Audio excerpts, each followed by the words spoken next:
Oh, tall Lashes. No annoyance at all. Okay, here we go. So I think I'm going for Grand Dragon now. And I need to find out where the King's house is. I think it's probably in the next screen, maybe. Let's see. Yeah, so I got Tantarian, so we're going Grand Dragon. So basically, the reason why it's not... Yeah, okay, so Nobleman has got... Oh, that's probably you then. Yeah. This geezer here, he's got the Grand Dragon that I need. So, the reason why it's kind of every arrow combination is because you only need 1,510 out of a possible 1,700 points to get Maestro rank.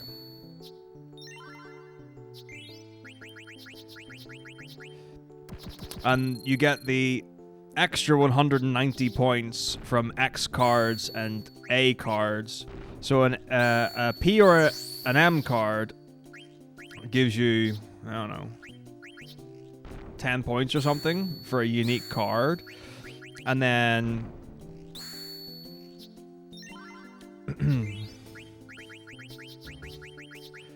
if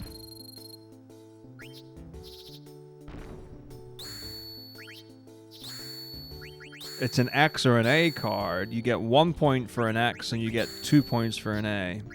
So you could have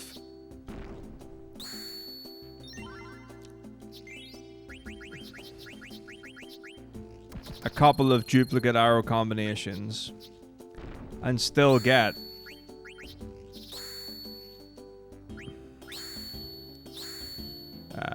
Maestro card rank. So my plan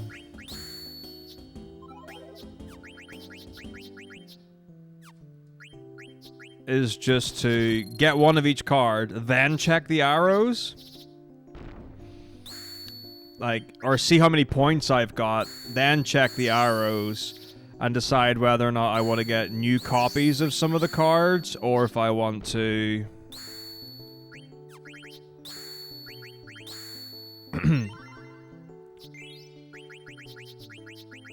just level up.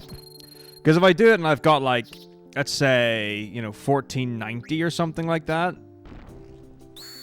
and I'm 20 points off,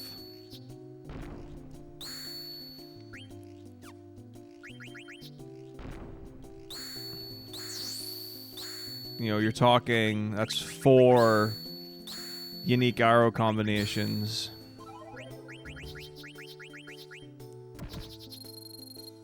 So we'll see. But there are 256 arrow combinations, so it's not going to be that difficult to have them be different. Eesh. DDD. Wait, what? My Mandragora lost? Amazing. Well, it's up to you, Nymph. Yeah, that's right. No. Never mind. Still lost.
Yeah, historically, my Cerberus card has not done too hot.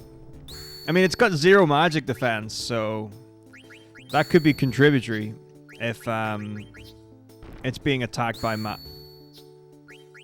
magic types. Oh my god. Come on. That was ridiculous.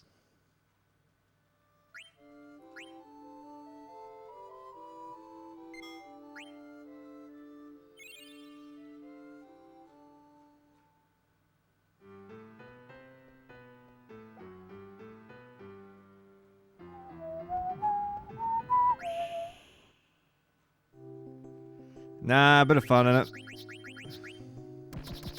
No, I don't have a favorite Final Fantasy, really. It's the one I think I've put the most time into. And it's certainly one that I can keep coming back to. Oh my gosh. Oh my gosh. And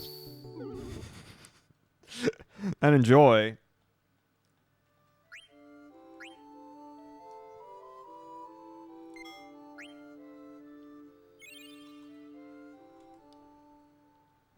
I don't know, maybe it's the one I'm most comfortable with. Or maybe for, like, challenge runs and speedrunning, possibly. But, like the last time I played 5, I was like, my gosh, this game is phenomenal. And I was just like, it's so good. It plays well. Ragtime mouse. No big deal. What's up, Ron? How's it going? You know, and I was just like, the music's wonderful, it plays amazingly. I was just like, this is so good. I love this game. And if you haven't played 8 in a while, and you just hit new game, and you listen to the music from like the opening animatic, the FMV, you're just like, oh my god, this is the greatest game in the world. It's so good. You know? And then you put on Final Fantasy VII, and you listen to the opening track, and you just get nostalgia from your childhood with a and you're just like, you just get this like wave of emotion for the story with Cloud and Aeris and Holy and all that stuff. Thank you very much for 50 bits, Fire Phoenix. Thank you for the luck.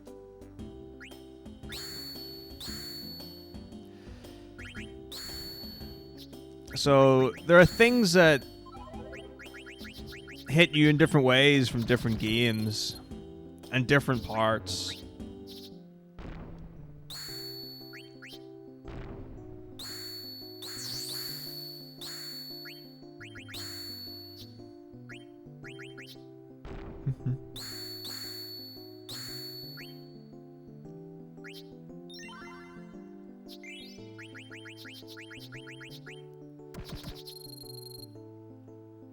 So yeah,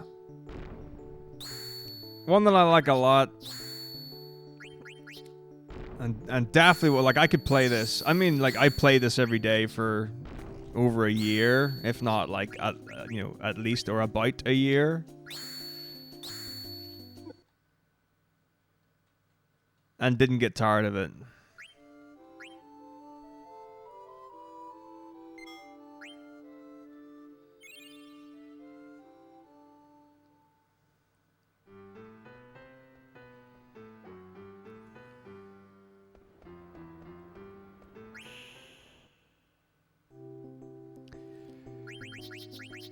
But I think I did the same with speedrunning 7. What's up, Chica? How are you?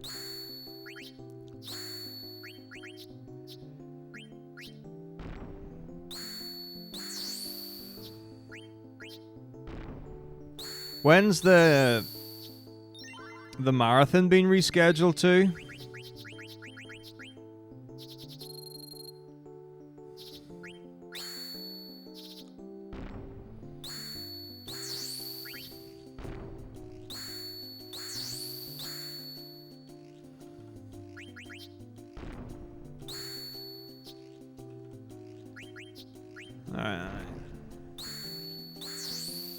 Oh, so not that far away?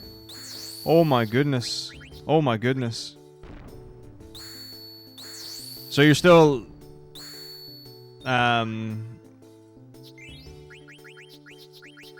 booked in for that, yeah?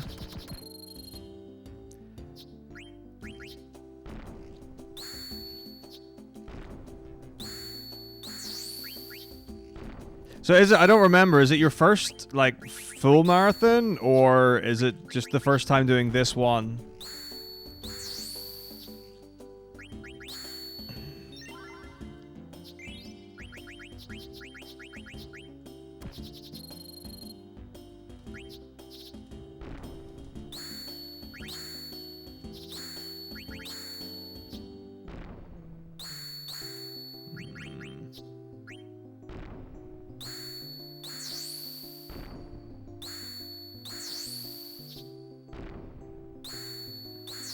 Alright, rude.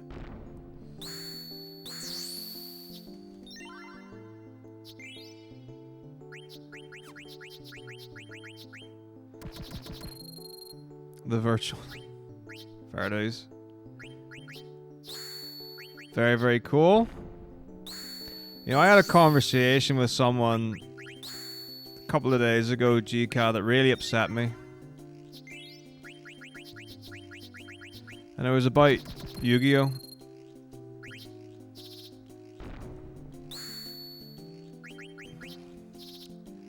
And I think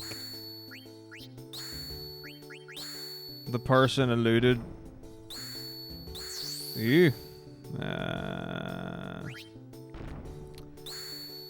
to forbidden memories either not being good or being the worst of the Yu-Gi-Oh! Games. Wait, that's illegal. Classic dead memes in 2021. Making a memorable comeback. There we go. Put Cerberus in its place.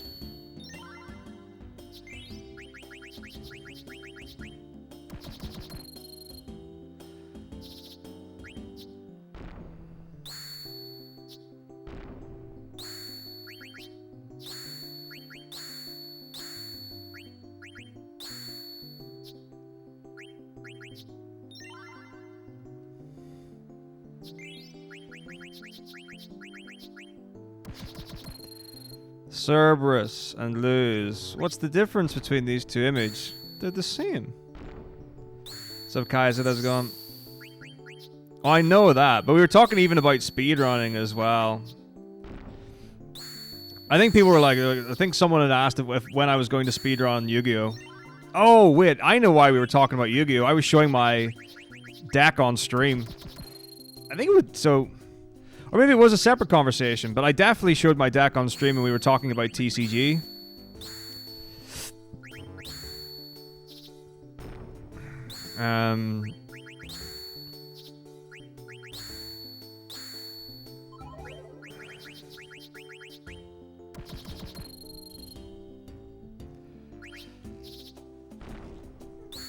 Yo, what's up, Jimbo? How's it going, man? So what's on the agenda now that you've conquered Final Fantasy VII? Eek. Okay, all good.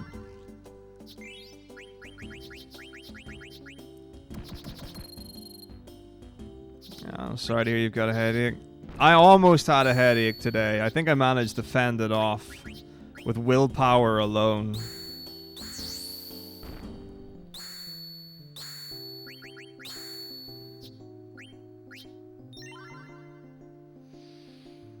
So has Hab Canoname taken Evoland record back? Because I'm sure you got it, right?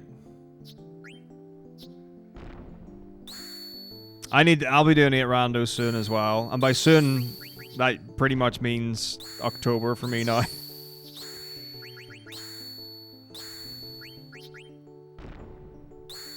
Yeah, well, I mean, I've had headaches on the daily for the last 4 days, maybe.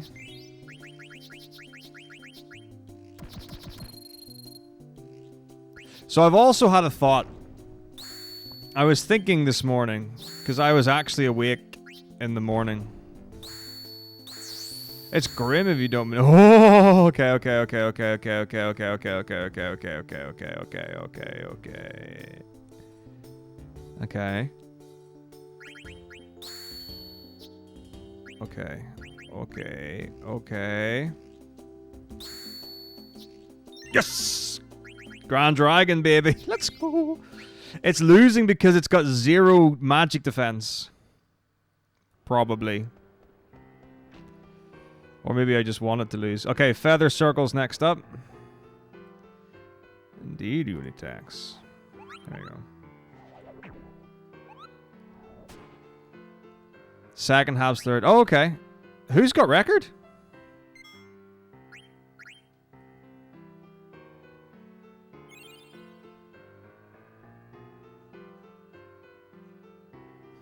Okay, so now... So the noble woman has got Feather Circle. Right, okay. So the thought that I had was, I was like, these Final Fantasy marathons, I just need to get my head around it. Like, I need to get this nonsense sorted. I need to get my year sorted. Because I'm like, in my head, I'm like, okay, I think, like, don't want to spend my entire year practicing...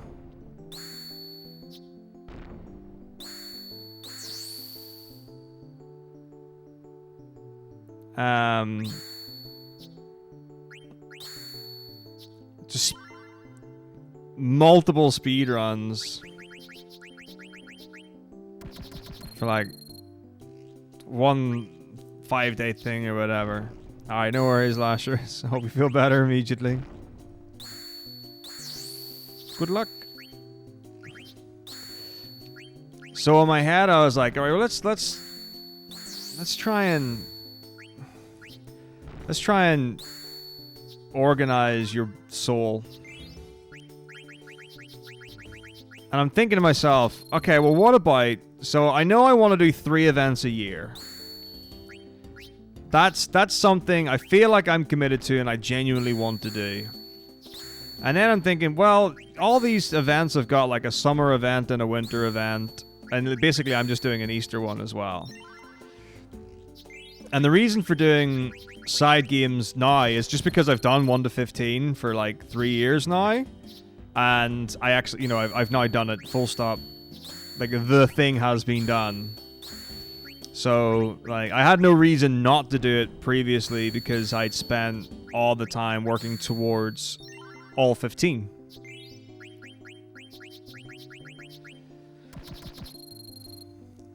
So in my head, I was like, okay, well, what if I do a different one each part of the year? And I've just got like 3 ones to do, and then I can just focus on the individual one leading up to it. Ugh. So the question just then becomes...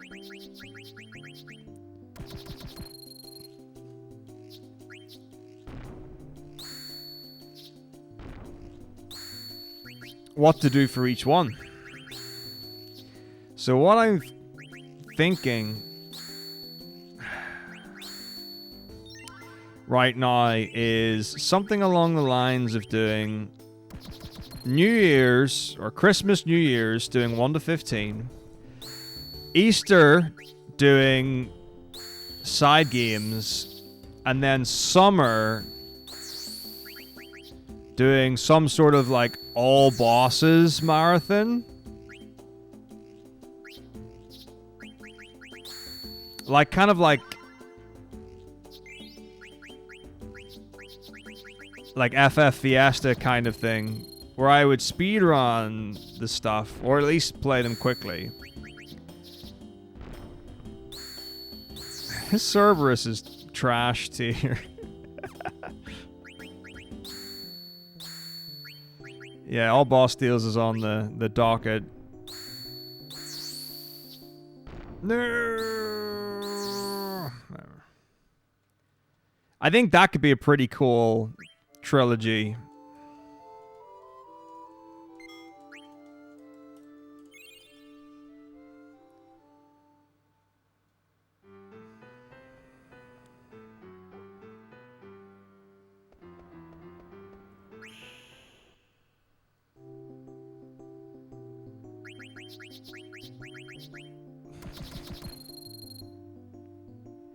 Seven all bosses is great. 8 all bosses is great. I haven't done all bosses in any of the other ones. 1 all bosses is just any % because the original doesn't have any extra bosses. I don't think 2 does either. 3 might not have any. I mean, I guess Warmech, but so I'd have to minute Warmech in Mirage Tower. 10 all bosses is just Nemesis. Like, because there are no Dark Aeons and there's no penance in North American.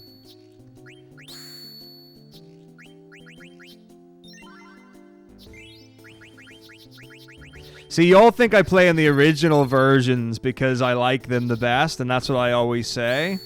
Little do you know, it's my secret way of avoiding having to do extra content that the new versions have. That's my secret. I lie.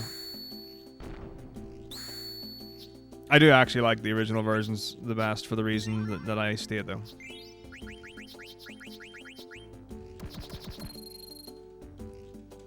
I don't think so. I don't know. Definitely not a North American release.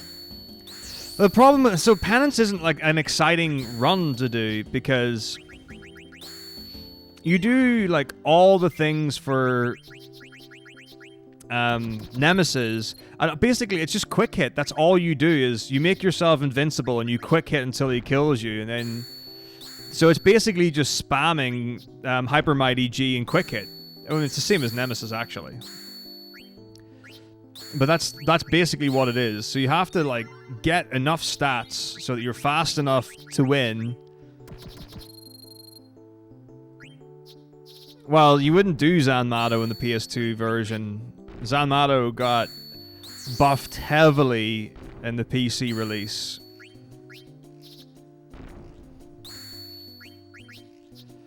Percentage chance of Zanmato in the North American version is like, what, less than 1% or something?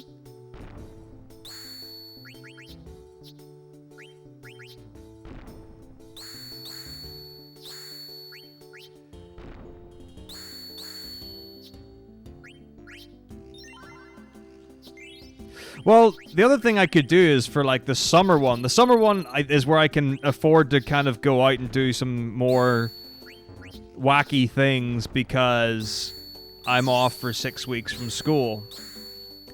So I could, instead of doing like, oh gosh, every game with all bosses or something, it could be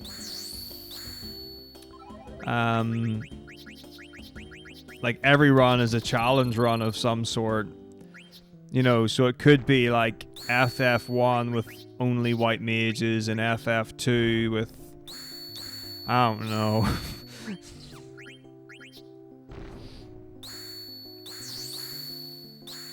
You know, or do like a 4-job fiesta in 5. 7, you could do like one type of materia only. You know, solo character runs, that kind of stuff.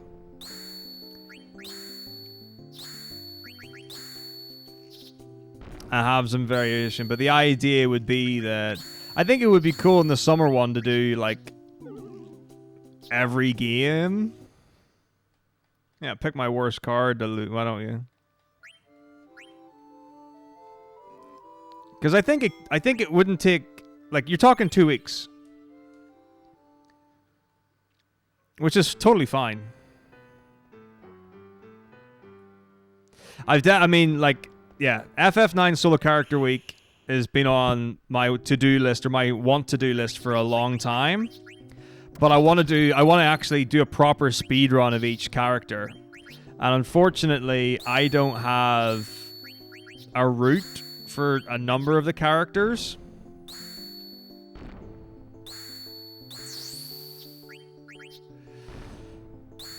Oh gosh, that's a hard lose there.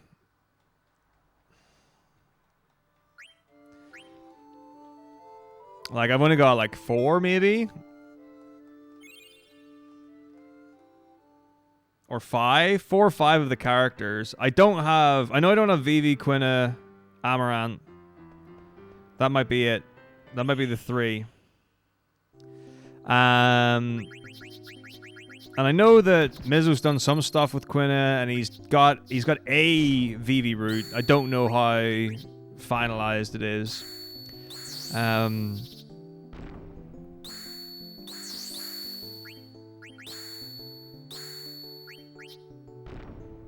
So it's either a case of I route them or we wait until someone else does a run of them. Wow, this girl's good. She play well. I don't know how difficult Amaranth is.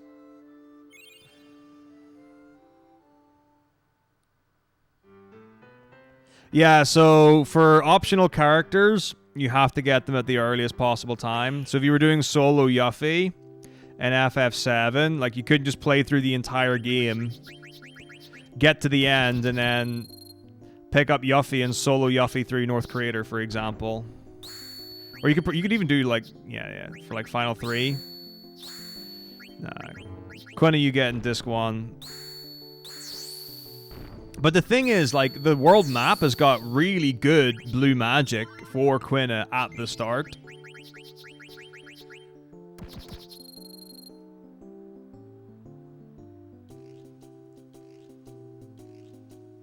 And like if you wanted to like hard YOLO the Quina run, the way to go about it is to you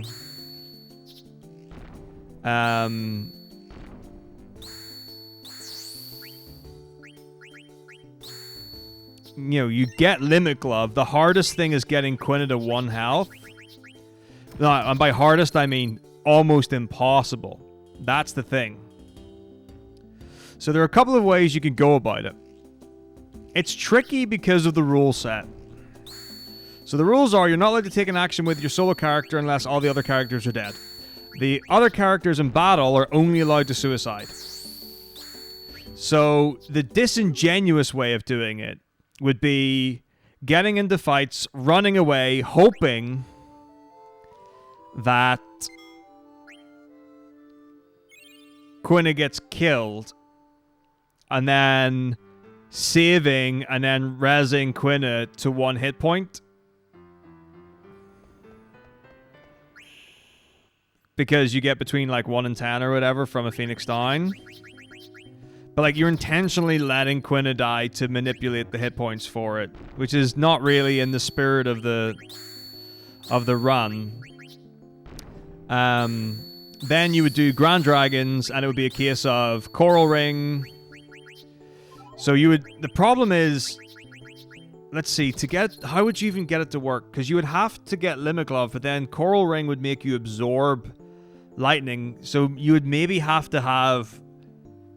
What, you would just do...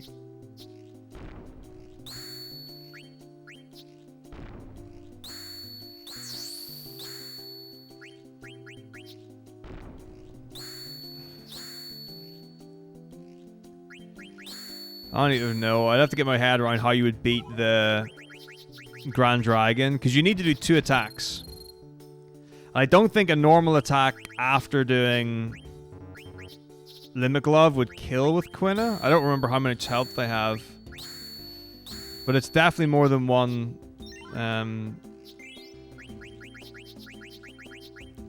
Limit Glove. Well, the problem with the Coral Ring is that it absorbs lightning. So you wouldn't want that because then Limit Glove will do no damage. And I don't think you get auto life that early. You might though. Auto life takes you back to 1, but then, you know, you then have to get an attack in. So you're probably actually farming a miss. I think the earliest you can get level 5 death. I know you can get them off the wheel zombies in outside Desert Palace, but I don't know if it's the earliest.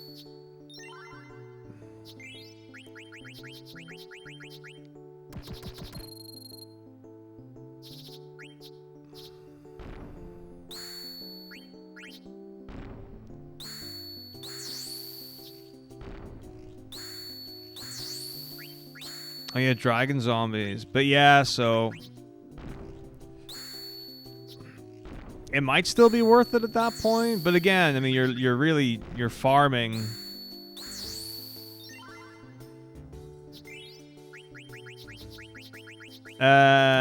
You know, you're farming the fight, whatever. So you might as well do it in disc 1.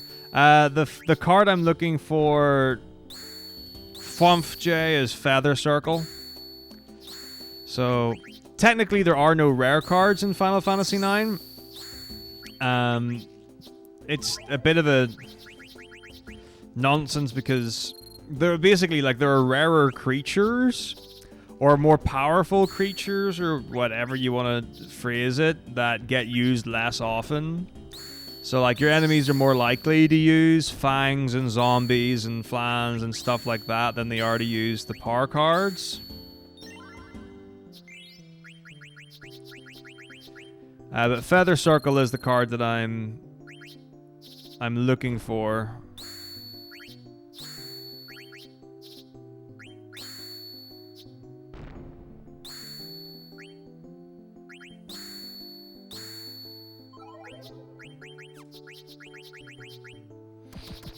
Then I'll be looking for Hectize, and I haven't looked at the card after that.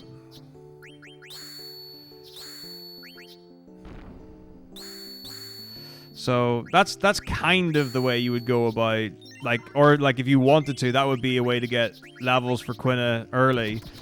But even with a high level, it doesn't make like all the fights in the game easy by any means. And also, like when I did the solo Quina challenge run, like there were so many blue magics that I didn't even use.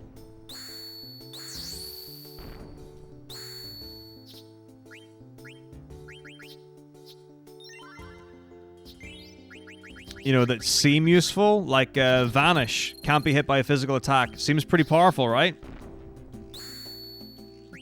The problem is, when you're the only character, you can't ATB wait. So what ends up happening is that you cast Vanish, and then by the time it's your turn again, it's run out.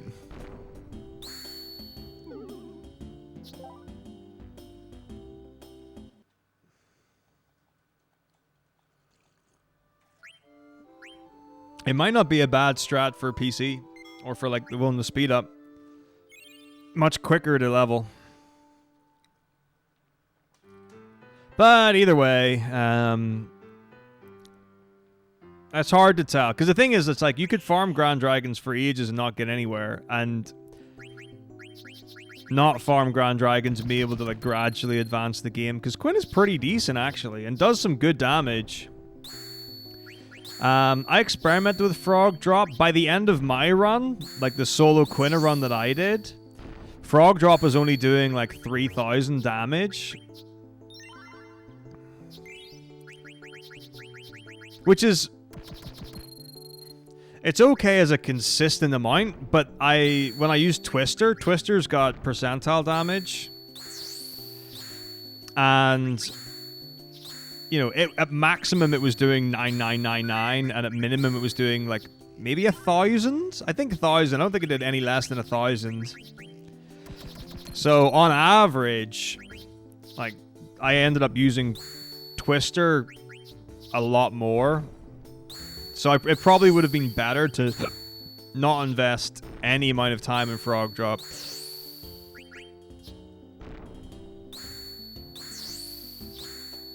Yeah. Let's see. The Frog Drop formula is... It's your level as well. Yeah. That's it, yeah. It's level times the amount of frogs you've got.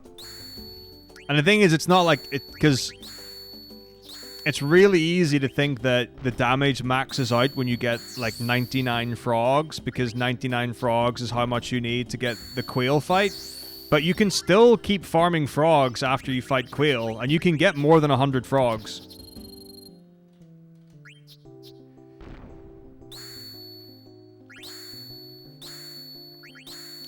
But it takes a long time. Many, many bombs in this fight.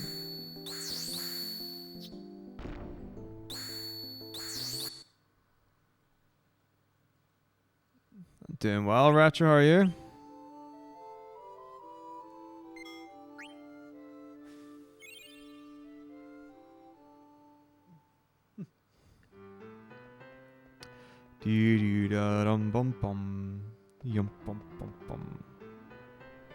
Yes.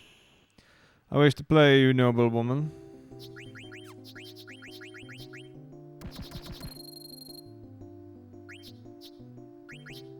I think it's just a quirk. What's up, Wayne? How's it going? Bad breath to mini melty. Nice. Like, honestly, miniing Melty Gemini is just so fun. It just becomes like this cute little like toy doll thing. It's amazing. I love it. But yeah, it's the same with Cinna. Like for as far as actually, I don't know. Have hammers always done percentile?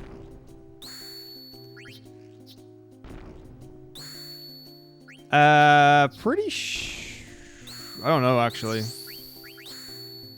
I mean, I don't think Mini does damage.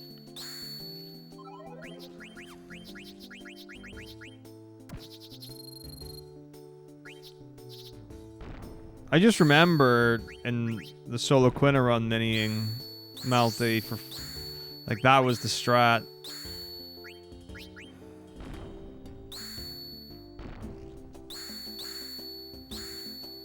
Can Melty be silenced?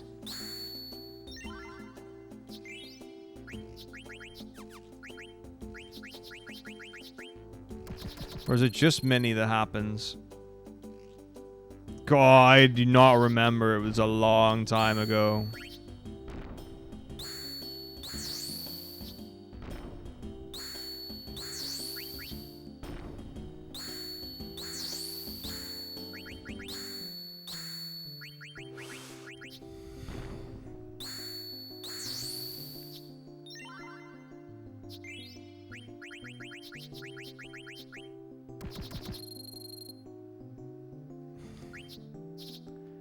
Definitely.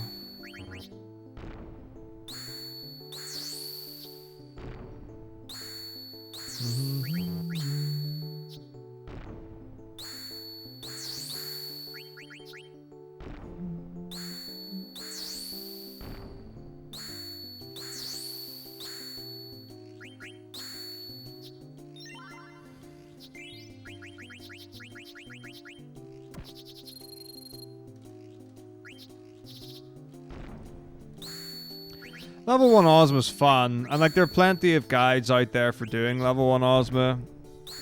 I mean, it's worth it to say you've done it.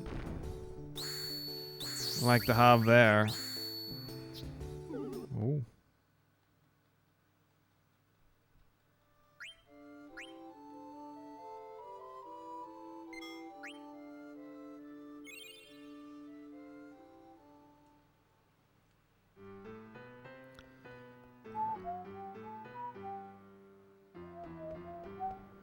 Pretty much.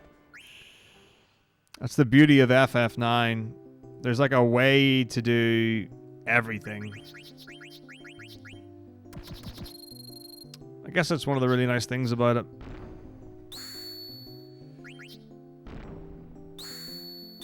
Well, the problem with Ragtime Mouse is that you don't ever defeat Ragtime Mouse. It's more of a mini game. Because you don't kill him, you just he pays you off and then he runs away. So there, even though like it depends if you consider Ragtime Mouse as combat. It's worth saying that we don't have Ragtime Mouse in the all bosses definition. I feel like I also don't want to have the conversation with the community to see about adding Ragtime Mouse in.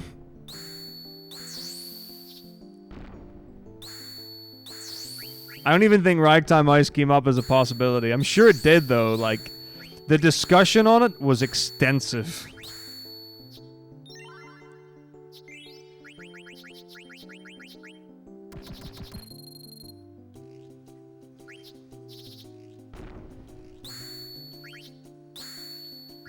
No, it was nothing like short at all. It was robust.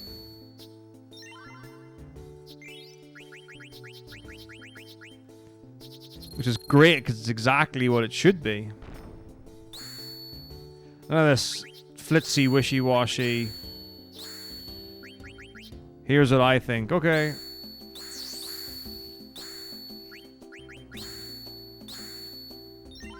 Well, yeah, you just wait for, what, like 30 seconds? It's 25 or 30 that he can appear in forests.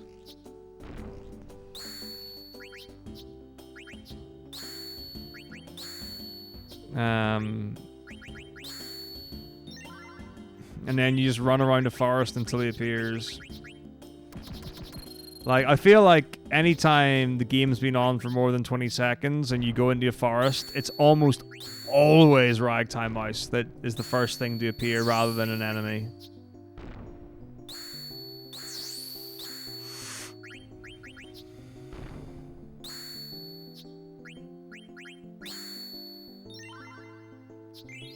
Oh, well, yeah.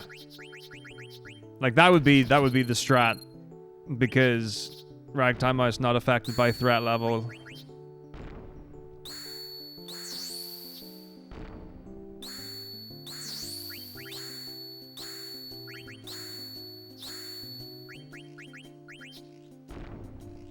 Oh, that's not good.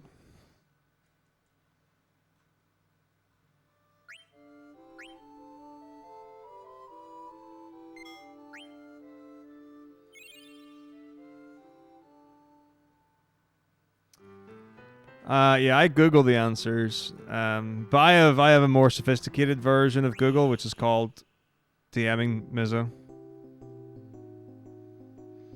100. So I did 10-2. I did 10 Nemesis and the majority of 10-2 recently. Unfortunately, there were a number of complications that got in the way of me being able to finish 10-2 Hondo.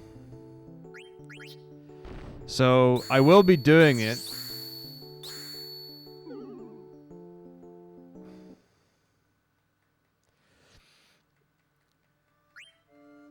Yeah, so I did soft lock the game, and then so we've gone on since, but it was like there were other factors as well.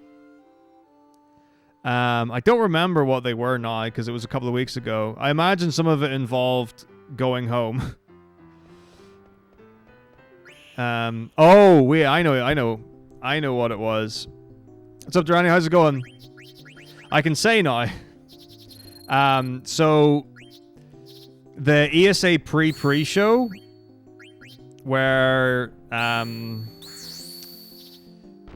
did the Chanso thing with Samu Gadano and Argic. I wasn't originally doing that. I'm trying to get the Feather Circle card. So I would have had that extra, I mean, effectively day to do 10-2 before I was needed to do commentary for Persona 5. Because Persona 5 didn't start until like 9:30 at night or whatever. And the pre-show started at like 4. And I could have done the commentary on like pretty little amount of sleep or rest.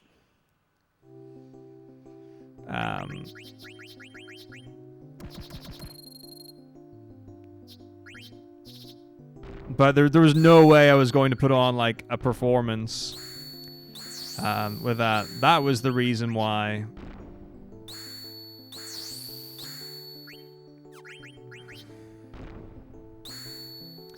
But yeah, the thing with... I have no interest in 100% categories in games that don't have a percentage counter. I'm more interested in games that have a definitive category that actually makes sense. And I get that the term 100% is just easy and convenient, and if that's your reason for naming the category that, that's fine. But it's really important to acknowledge that it's a convenience thing rather than actually believing you're doing 100% of the game. Well, the command for this Maestro rank is !Maestro. Maestro. but it won't explain how the card game functions.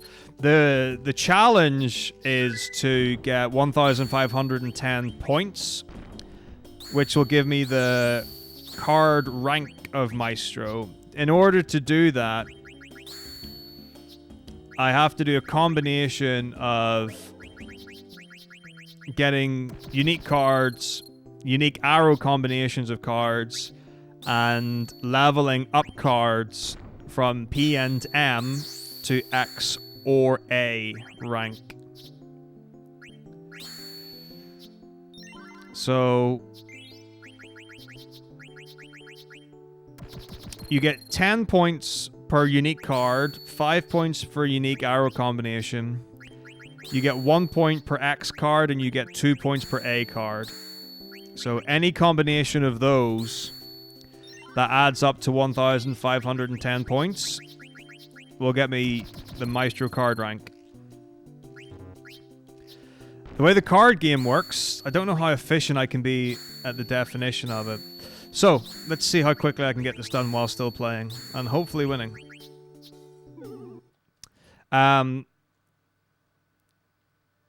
You level up cards just by playing games. So, there's an incredibly low percentage chance that when you play a card, and like battle with it, that it will level up either in its attack or defense value, or whether it's goes up to an X or from an X up to an A. I'm not entirely sure I took on the noble woman there. I just want to make sure I'm fighting the right opponent. Okay. Triple Triad. Each card has got 4 values. The first value is your attack, the second value is your type, the third value is your physical defense, and the fourth value is your magical defense. Cards generally start... Did I say Triple Triad? Cards generally start with a typing of P or M. P stands for physical, M stands for magic. I wish I was explaining Triple Triad.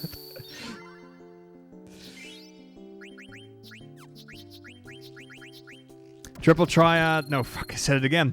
Tetramaster works off a hexadecimal system. So, your attack value can be 0 at the lowest and F at the highest. It goes 0 through 9, and then A through F.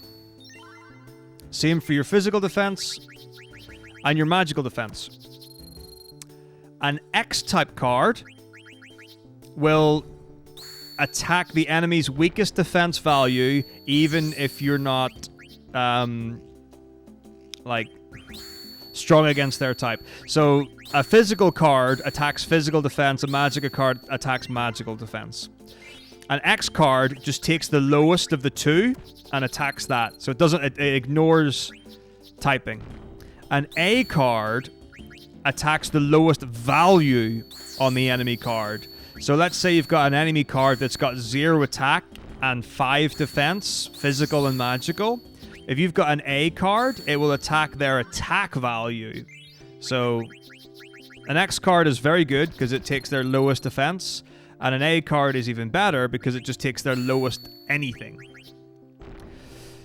Now, in terms of how the actual games play out, if you've got an arrow card and you place that beside another card that has no arrow there, you instantly take the card. Great. If you have arrows that are touching, you engage in combat. The way combat works is very simple. The first thing the game does is it takes a roll based on if you're attacking, your attack value, if you're defending, whatever you're being attacked with. So let's say I've got a card that's got 0P00. That is 0 attack, physical type, 0 magic defense, and 0 physical defense. Okay. No, lose. No! Fuck. Well, I can't get the feather circle now. That's shite! Fuck this bastard. That's fucking shite. Fuck you. So, 0P00. And you're attacking another 0P00 card. So, as I said, hexadecimal system. So the number that appears on your card will be a random number between 0 and the maximum number of your level. So a 0 level card can... No, sorry, 1 and the maximum level. You don't start with 0. So 0p00 card. 0 attack, which gets you between 1 and 16 for your first number. Okay? So the number that appears on your card would be that. If you've got a level 1 P11 card, when you attack something, it can be between 1 and 31, and it goes all the way up until the F. Okay. The defensive card will do exactly the same thing, and the game will take a random roll between 1 and the highest number of their defensive value they're defending with. Now you might think, oh, that makes total sense. Great. So I've the higher level card, the better chance I've got of winning, right? And then it just takes like the defensive value away from the offensive value or something like that. No, that's not what happens. You'll notice that the values for the attacking card and the defending card both go down when you attack an enemy. So after the initial roll where you get your number, the game does another roll, and that is a random number between 0 and the first number that you rolled. So, back to our 0p00 versus 0p00 scenario. So let's say that you have a 0p00 card and you attack, and you roll a 15 to start, and you're like, amazing. 15's really high for a level 0 card. And the enemy rolls a 1, and you're like, excellent. I rolled a 15, they rolled a 1. I'm obviously going to win. But then the second roll, which is anywhere from 0 up until the number you originally got, let's say you started with 15, and then the game rolls a 15 for the second number. Well, that gets taken away, which leaves you with 0. And let's say the enemy rolls their 1, and you're like, well, obviously I win. And the second number they roll is 0, well, you take that away from the 1, and they're left with 1, which means you lose.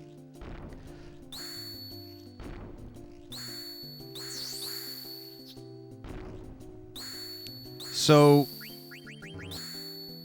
it is true that the higher level cards you have, the higher the number you've got for the game to screw you with.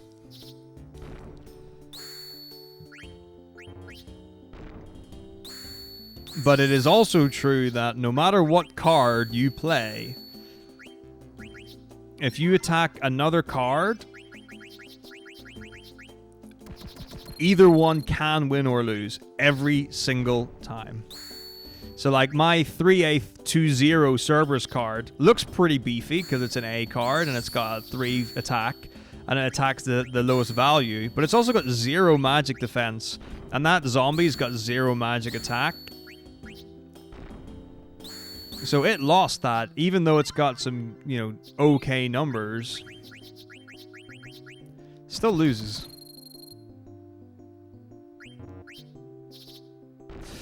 I have no idea how the NPC AI works for card selection or placement, because sometimes they'll play a card and that has a decent chance of beating you. Sometimes they'll play cards that look random, where they don't where you're like, well, why didn't you try to take that card or do something like that? Combos work as you might expect. So if you take an enemy card and it has other arrows that are adjacent to other cards, it will take all those cards instantly without there being any combat involved. If you have an arrow on your card, or multiple arrows, and you place them beside multiple cards which have adjoining arrows, you will fight every card.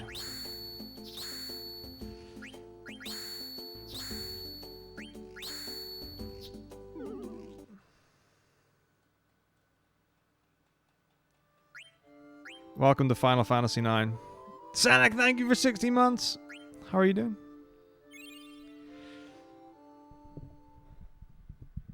Now, just because you've always got a chance to lose doesn't mean that it's a game without skill. You can definitely play better or worse.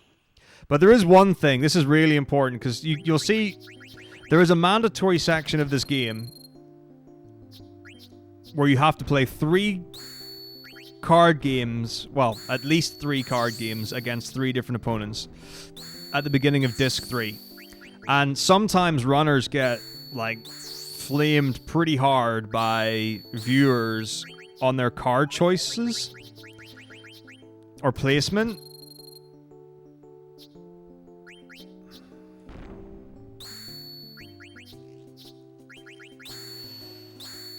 And the problem is, it's like, not a lot of people practice the card game. And certainly not at speed, because that's the thing, it's like, you want to be making quick decisions, you don't know what your arrows are, you won't have checked your cards before you play the first game, so you're basically rifling through them really quickly, and you're just looking for decent arrows and the highest numbers you can find. Like, generally speaking, that's what you'll find people do. And usually the strat people go with is having a really weak goblin card with lots of arrows, and the strat is to try and make it the last card that gets taken, because it should be easy to take because it'll be weak.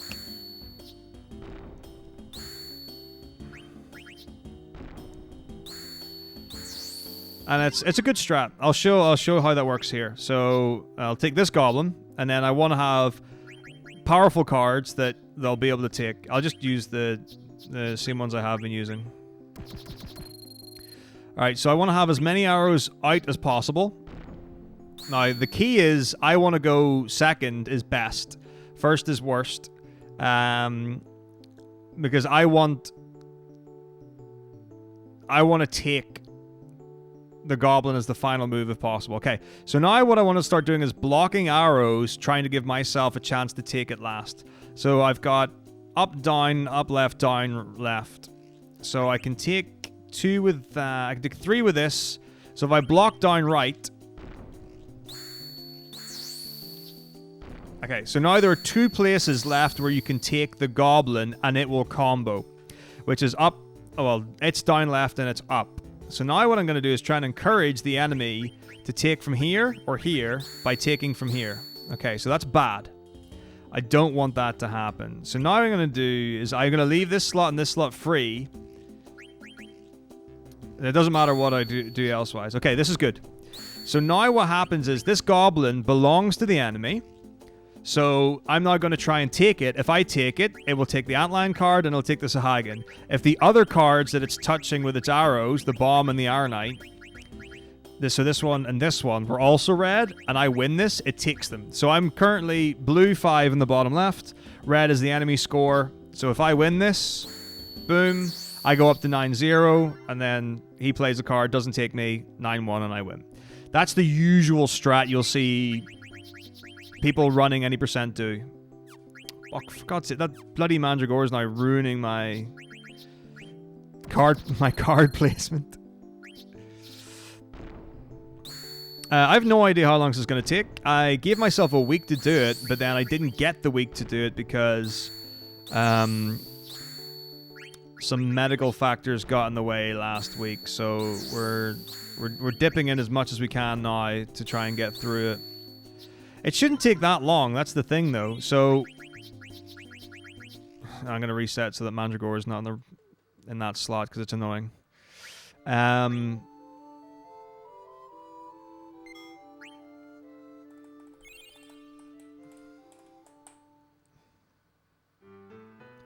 So we are past the halfway point. I've got 820 points. Oh, I leveled up to coach rank. Nice. So I'm more than halfway there, and as the cards go further to the right in terms of their column, there are fewer cards that enemies will play for those. So when I get to the ghosts in Disc 4, I'm in Disc 4, but when I get to the Ghosts in Memoria, there are only certain cards they will play. So the problem right now is that the enemies that I'm playing in Trino, I've got a bunch of like low-level cards, if you want to call them low-level. It's easier, more common cards, and they don't play the key ones that I want very often. So it will get to a point where the enemies are playing more cards that I want more frequently than they're not playing them. So right now it's pretty grindy. I don't want I explained it a few minutes ago, Reservoir Dogs. You can totally check that out. I expected to explain it at least once per stream when it's happening, especially if it's the focus of it.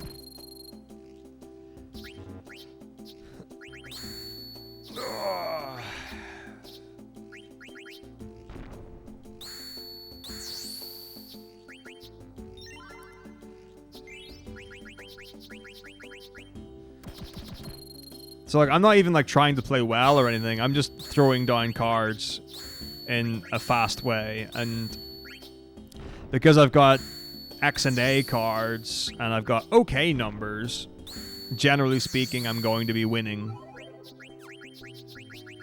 And if I lose, I just reset and go to the person again. It's not too big a deal.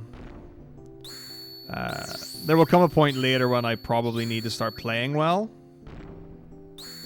So, like, the ghosts in Memoria, they've got, like, 8-9 attack and defense cards rather than my 2-3 ones.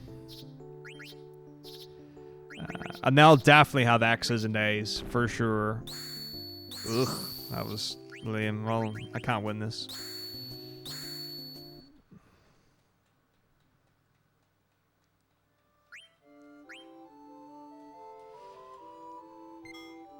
Well, it's basically, I guess a simplified way of going about it is saying that cards either have a physical or magical typing. You have an attack value and you have a defense value. You get a random roll based on how high your attack or defense is.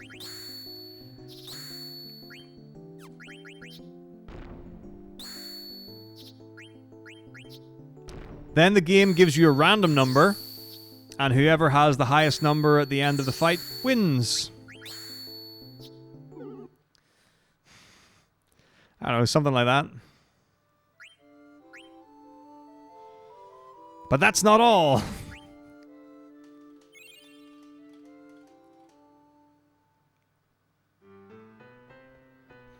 Yeah, I think the easiest thing to complain about is the fact that the last thing is a second roll between 0 and the number that you first rolled. And if that's a high roll, it's bad, and if it's a low roll, it's good. And that's the deciding factor on whether you win or lose. So regardless of how powerful your card is, it's like an FF8 with Triple Triad. You get rewarded for having strong cards, you know?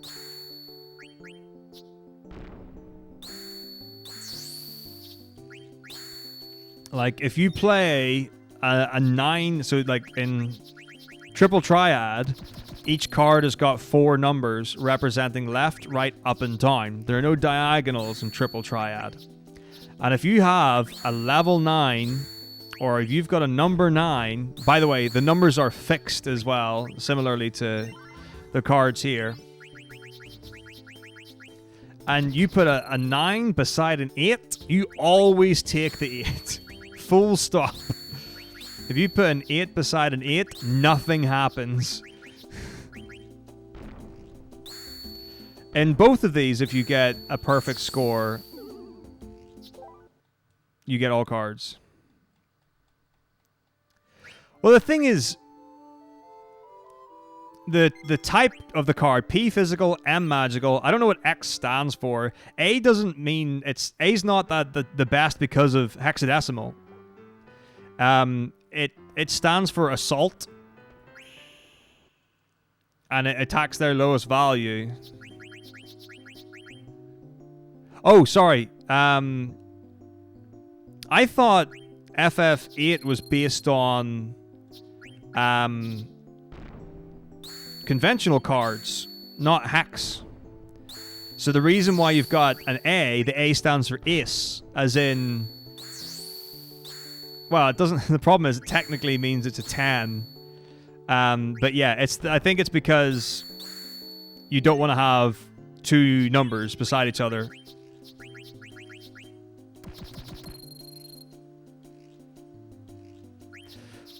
So the thing with Triple Triad and regions are, each region has its own rule set. It starts with one rule set. Now what you can do... Oh, A is 10 in hex, you're correct. I didn't think about that. I guess so. But I mean, maybe it's denary rather than hexadecimal.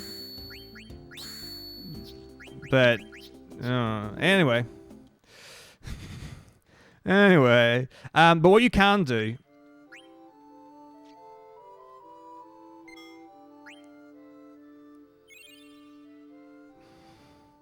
when you're doing triple trial, so if you challenge someone to a game and don't actually follow through, so there are two confirmations when you start a game. It's the same with FF9, but there are no rules in FF9.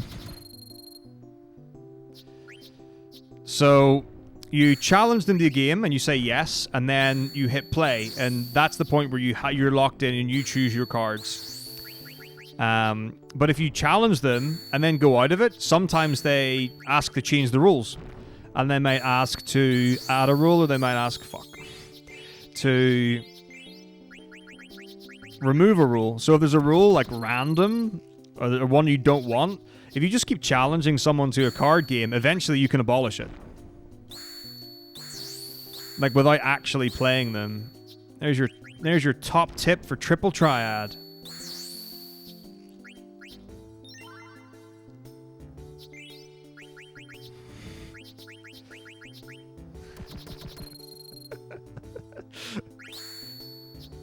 I don't remember saying... I don't know, I think that's how I said it.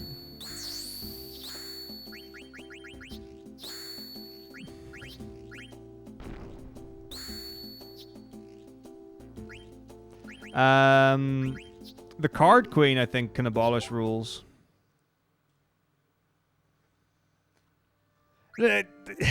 Card games are very erotic. What can I say?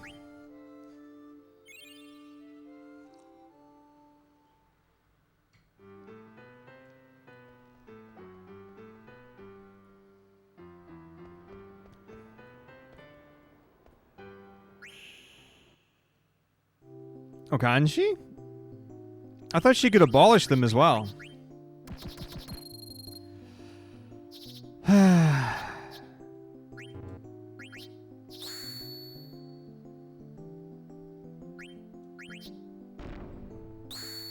there you go. But yeah, there are other complicated things you can do with rule manip. And it's like you go to an area with one, and then it'll ask for the rules from another region. So you go to one region and it'll be like, oh, you recently played in this region. Shall we use their rules? And you're like, yes. It's...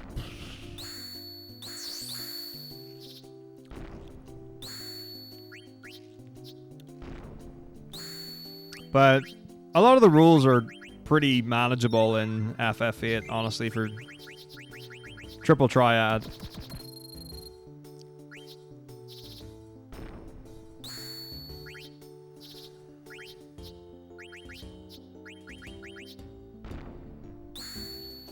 The only one that's really gonna bite you in the ass with any sort of frequency is random, where it just takes 5 random cards from your deck. And if you've got like one of each card or multiple of each card, there's nothing you can do about it, because if you want to collect them or you want to have or whatever, you know there's a chance you're going to get level 1 through 5 cards, and typically when you're challenging people, when the random rules there, it's higher level players who only have like level 7 and above boss cards and stuff.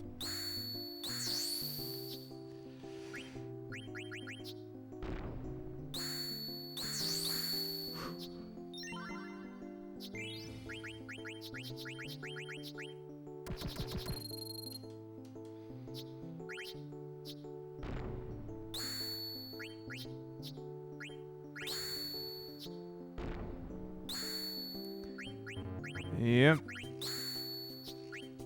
But some of the rules are really cool in Triple Triad. Like, I'm a big fan of plus. Mirror's terrible. Wall is okay. There's some real groovy things. I'm not a big fan of the elemental board. Because it's like, I don't think any of the player cards have elements, and they're the strongest ones. Well, they've got the highest values. And I don't, and it's like, there are enough elements, but very few cards that actually have an element where it's useful. I think it's like, it's a neat concept for cards to have an elemental value and for that to be represented on the board. But I feel like there isn't enough chance for it to be used well.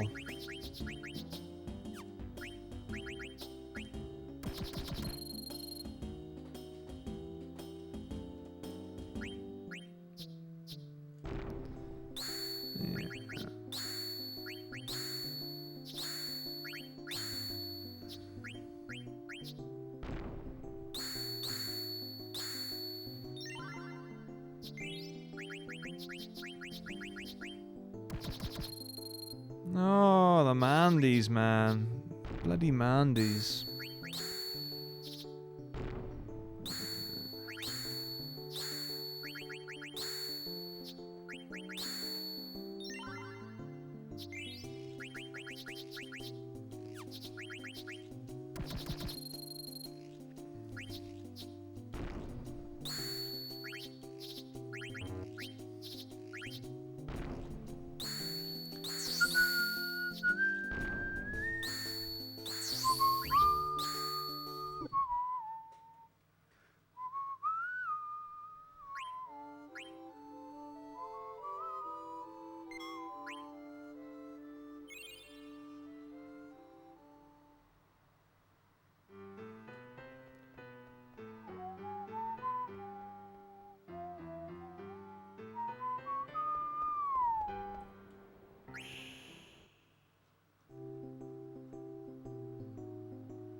Love Chocobo Hot and Cold.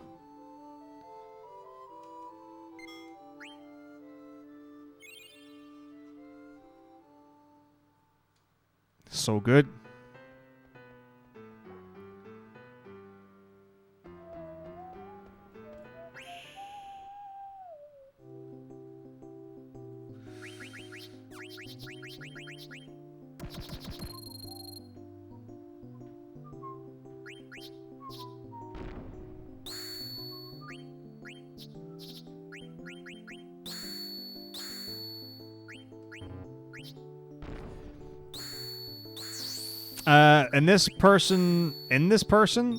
For this person, I'm specifically looking for the Feather Circle card.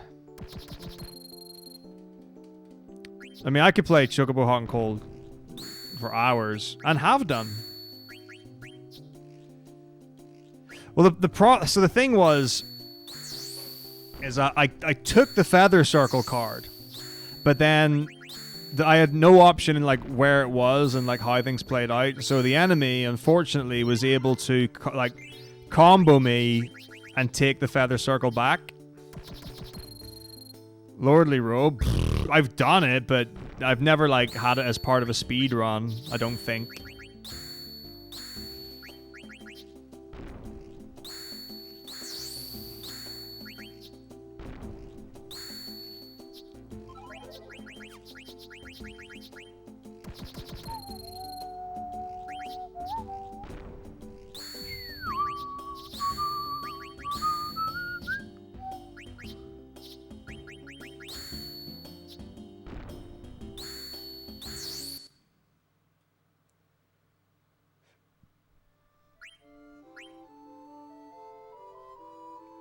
No, I can get them in any way I want from any person I want. Lordly Robes? Nah. All bosses, yes. And Excalibur 2 perfect game, yes, but not Lordly Robe. Although maybe in X perfect game. The thing is, I have no idea how enemy card choice works in Tetramaster at all. Like, I have no clue how they choose what cards they play. Hey, Chris, how's it going?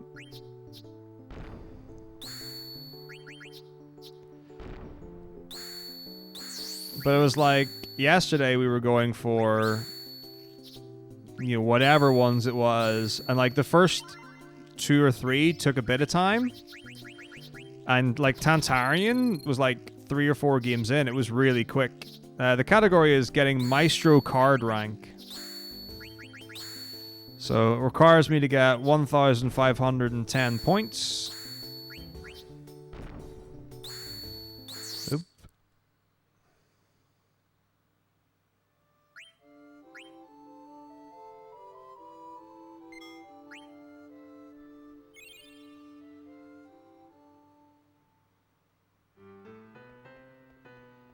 Oh, fortunately for you, I've explained it in relative detail earlier in the stream.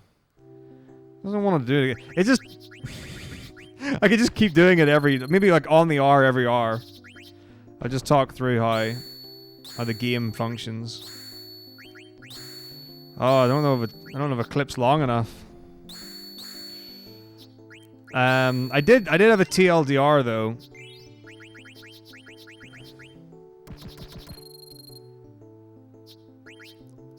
Let's see if I can throw down another TLDR of it.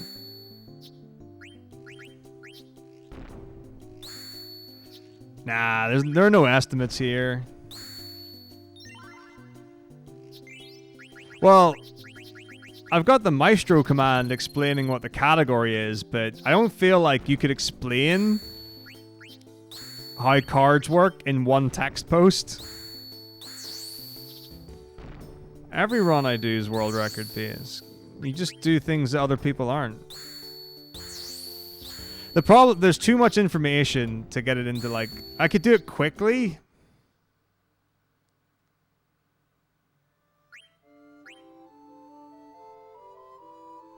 But the problem is that it can get confusing because of the combination of factors. Triple Triad is fundamentally simpler than Tetramaster.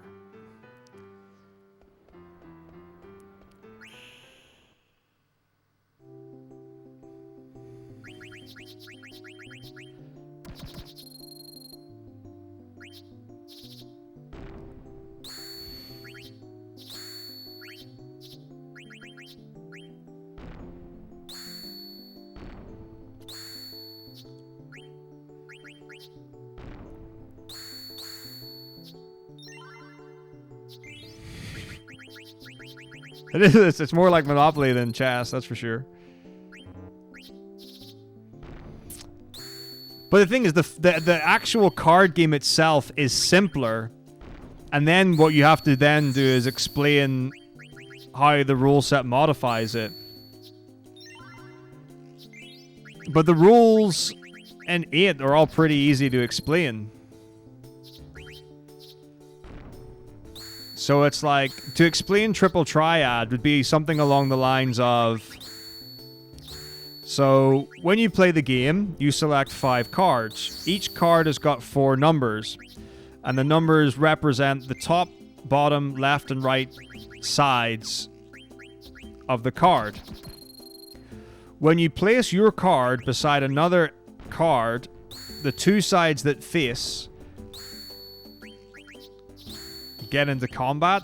There's not like an elegant way to explain this, to voice that.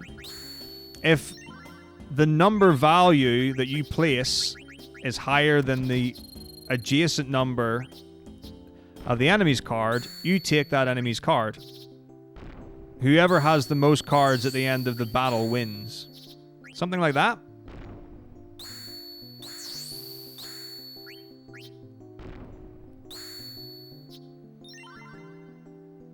But the reason why it's simpler than 9 is because every single card has 4 fixed values.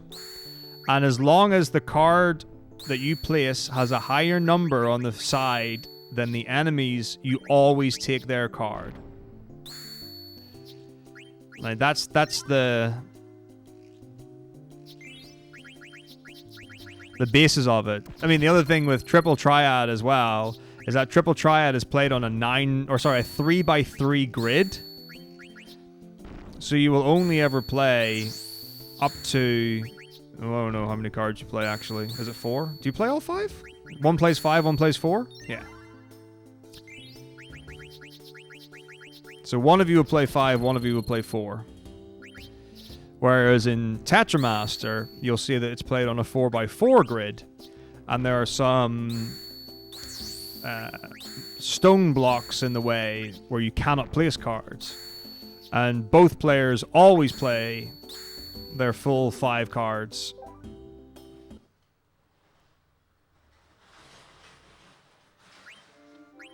And sometimes they fill the grid and sometimes they don't, because the amount of stones varies. And then you go into the rule set. So, you know, you've got the rule all, which means that no matter, as long as whoever wins at the end gets all of the enemy's hand. For 1, you just take 1 card. For random, the 5 cards that you play are randomly picked by the game from your deck. The plus rule, if your card is adjacent to 2 other cards and the numbers of 2 of the sides match the numbers, or if the addition of 2 sides matches the addition of the other 2 sides, regardless of whether your numbers are higher than the enemy's, you take both cards.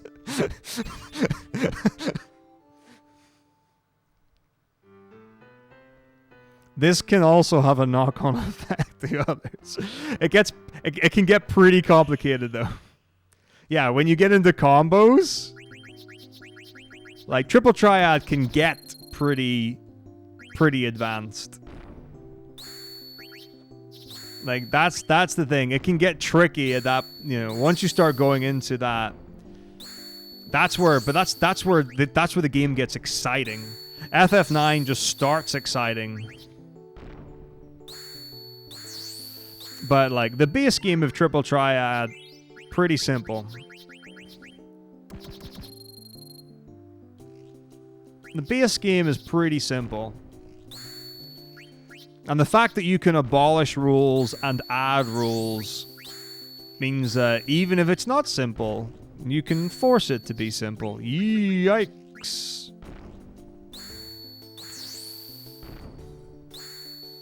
Oos. Ah. Alright, let's see. TLDR Tetramaster. Each card has 4 values.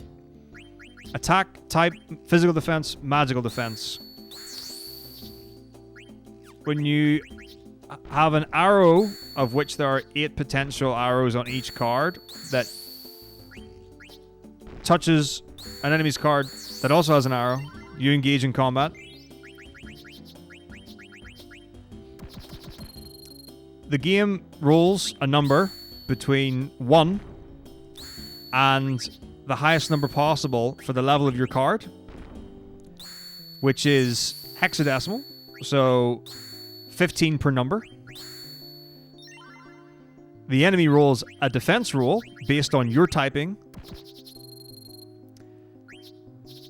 That is between 1 and the max number of their level. Then the game rolls a second number between 0 and the first number you rolled and takes it away from the first number. Whoever has the higher number at the end wins. That's about as succinct as I can explain it. What's up, Elbot? How's it going? How is FF... You were doing FF3 solo character today? Yeah, you were definitely doing 3 solo character run. How was that? I saw you in the floating continent or whatever. Also, I had no idea there was a mini-map in the Pixel Remaster. That is ridiculous. Well, that is... scandalous. Scandalous.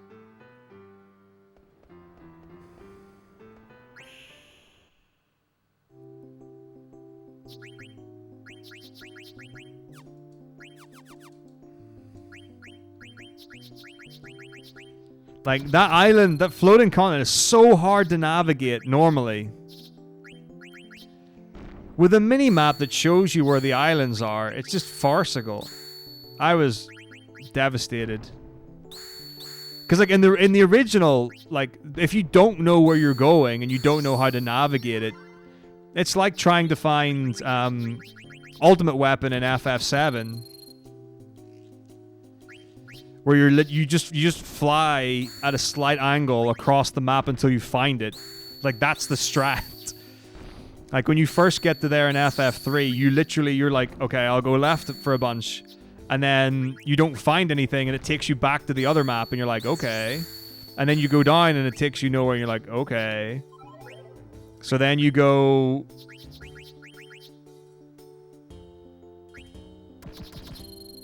like, down a bit and left a bit, and... okay, here we go, here we go, here we go, here we go, here we go, here we go. Here we go. Here we go. Uh-huh, uh-huh, uh-huh. Okay, okay, okay, okay. Okay. Okay, okay.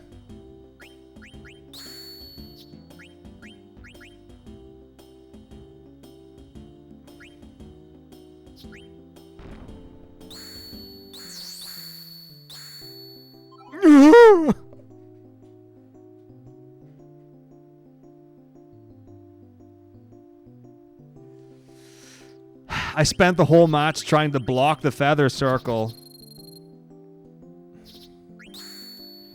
That's the problem. Like, that, it was in such an open place with lovely arrows. So, like, I could have played the game more aggressively to win, but I want the feather circles. So I 100% played that game around getting the feather circle. I'm blocking it. I just couldn't. I didn't get the chance to block it. I'm so upset. I'm so upset. The first time I got comboed out of the feather circle, and that time I just got arrowed out of it. And that's the problem when you go first, is the enemy gets to go last, and you just don't know what their card is. Or what they can take. Disastrous.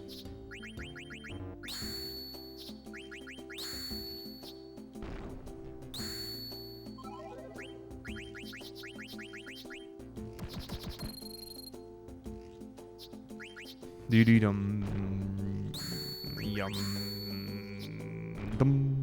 Dee-dum. Dee-dee-dee-dee-dum. Bum. Dee-dum.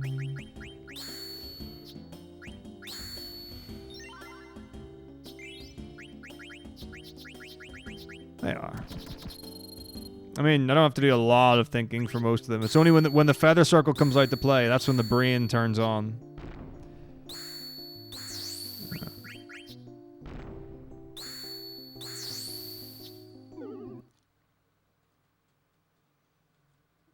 Most of the time, it's a pretty free win.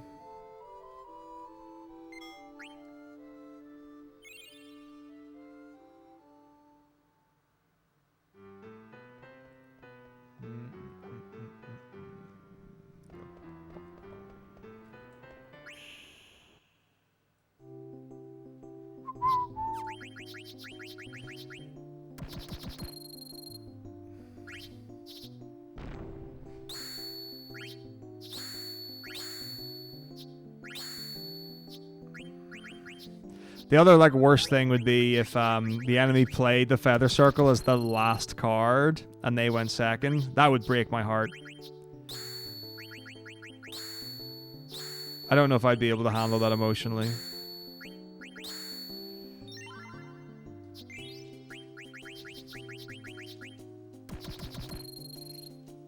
It is horrible to see the card that you're playing for and just not be able to get it.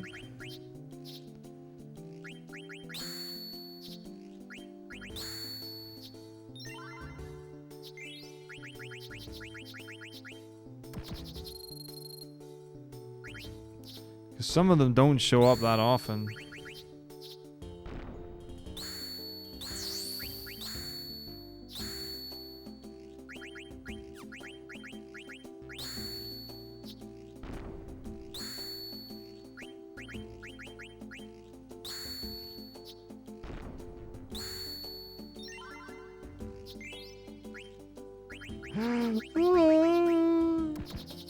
Yeah. I see you're wearing 2 pairs of sunglasses.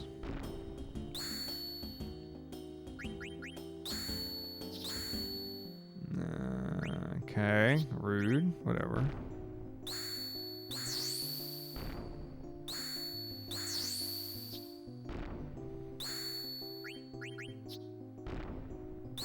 Booyah.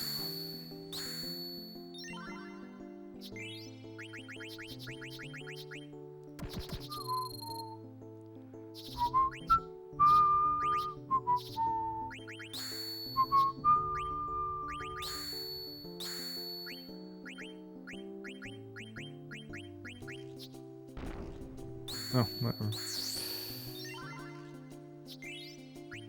I feel like it's played that the exact Mandragora card multiple times. A 1 MO2 with a right and bottom right arrow comm.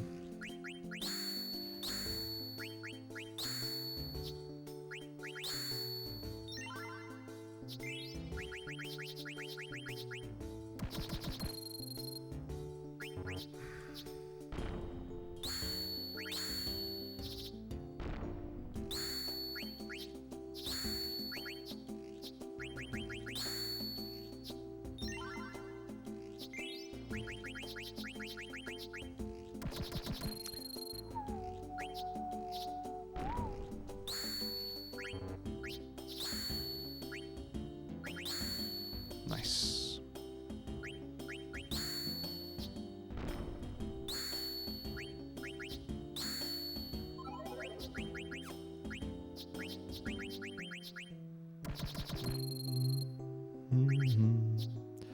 Do do do do do do do do.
Definitely for Tetramaster. There is a physical TCG for this. I don't know about it.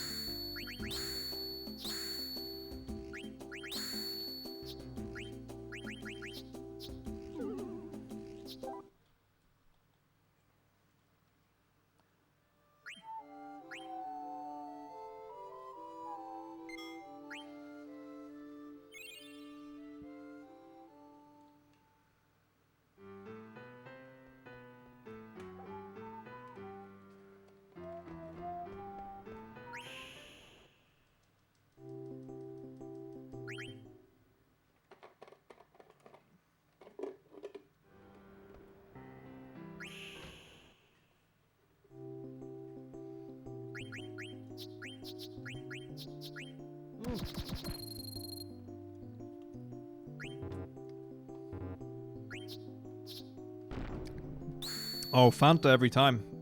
Every time, Albon. I specifically am looking for the Feather Circle.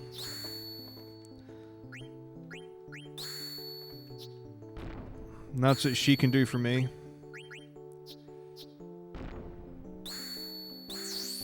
Nice.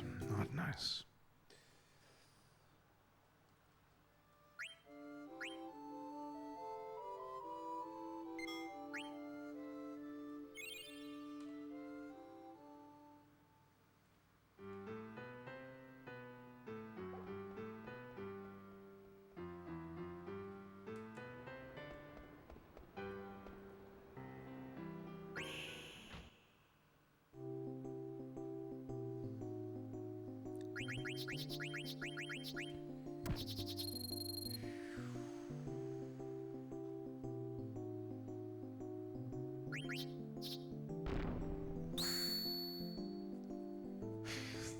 Yo, what's up, Juicler? How's it going?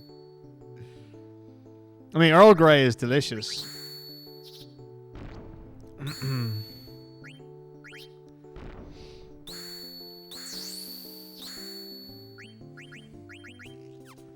How has Freedom been treating you? I'm doing alright. I've had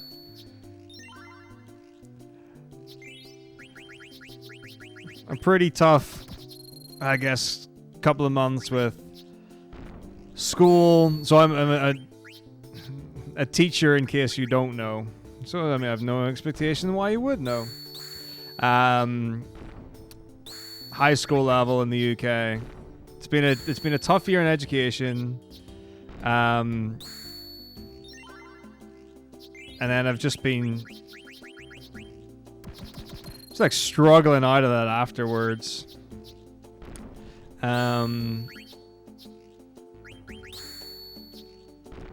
So a few things to work through and get sorted. Today has been a good day though.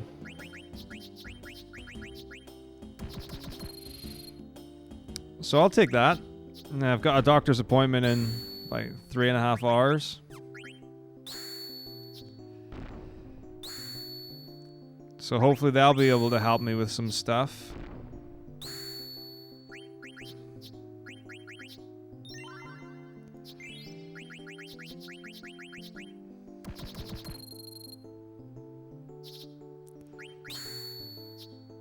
Alright. What's up, Oz0? How's it going? But, you know, it comes with the territory. It is what it is.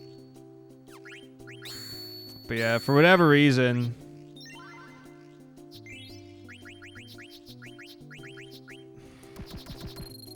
yeah, this year's just hit me harder than others have.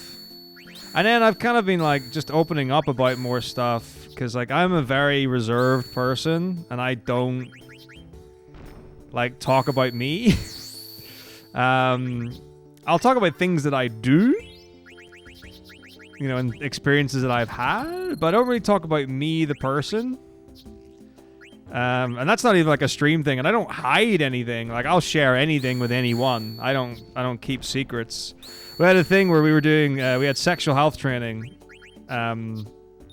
at school this year because the government have been stated that all teachers in the UK are expected to deliver relationship and sex advice to students as part of the curriculum.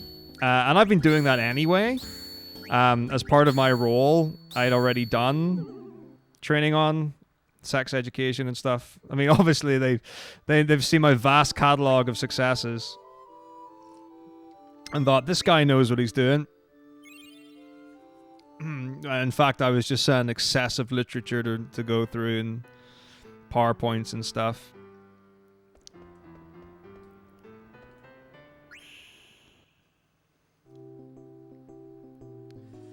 No worries, man. Yes, USA. I'm still gutted that I didn't get that flaming jacket. I can't believe Edenal has the USA jacket. If anyone doesn't know, like, so at ESA 20, or whatever the last physical one was, so I did a disaster-rific run of Symphony of the Night Rando crowd control. And I had the players who were wearing Juicler's United States suit jacket, like the top for it, and I was like, and I just wanted it so bad afterwards. But I'm pretty sure Edenal claimed it. It's like he didn't own it. Like Juicler wore it for the wrestling that Bick did.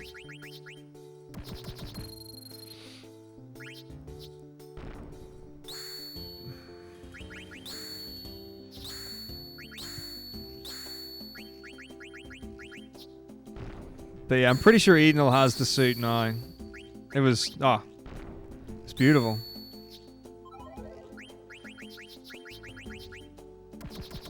Yeah, the thing with crowd control is it's really fun and you can have a great time with it if you know what to set the pricing for everything at. Like, that was the thing. So the problem that we had was that I'd never done crowd control rando. I hadn't done much rando, honestly. Like, if I did the rando run, it would have been fine. Like, an hour and a half estimate for Soten rando. Pretty good. Alright, catch you a bit, Juicler. Looking forward to the next JuiceCon.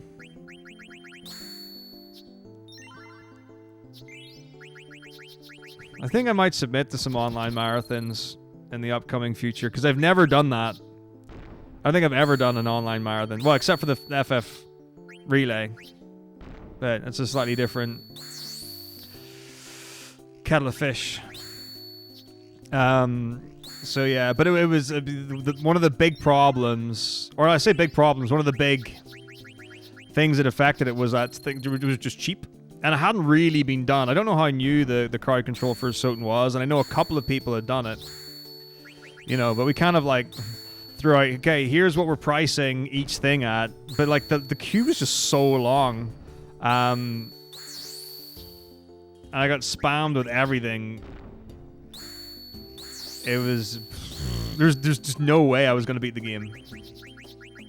And you could scale it back to the point where you could, but like, I mean, the thing is, for me, it was really good fun. It was hilarious, and it was absolutely awful.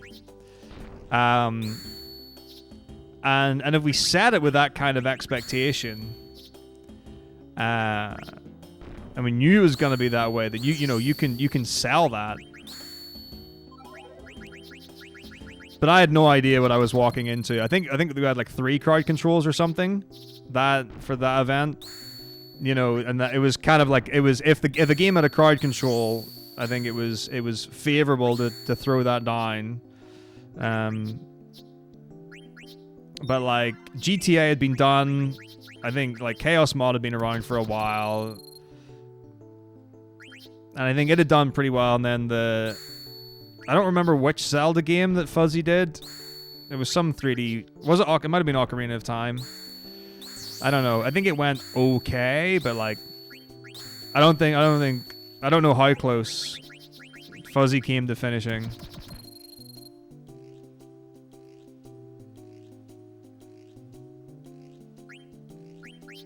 Well, I mean, like, that's the thing. It's like we raised a bunch of money, and that's kind of, you know, what we're in it for at the end of the day.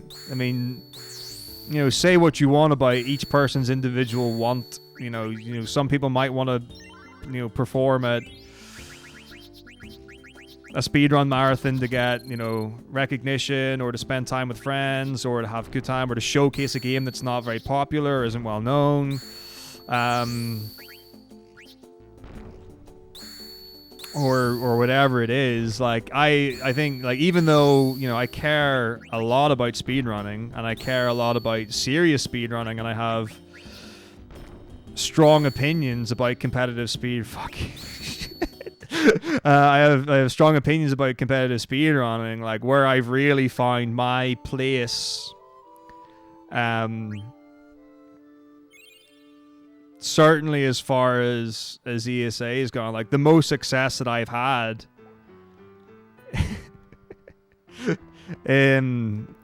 are with just longer, more fun, sharing, interactive running experiences. Like, there's a rule at ESA for stream run that you don't interact with chat. Like, and that's it's a good rule. Like, at no point do I think runners should be talking to chat, or commentators should be talking to chat, and stuff like that. It's more like a presentation. Like, your run it's a performance, it's a presentation, it's not that thing. But like, when $20% comes out, I have chat on full screen on a monitor in front of me, and we're just sitting chatting to people. But it plays for what it is. It's like, I think it's now, it's got enough recognition that people know what they're getting when it happens. Like, that's where I think, it comes in. And then people are like, what's this? And people are like, it's the best, worst thing you'll ever see.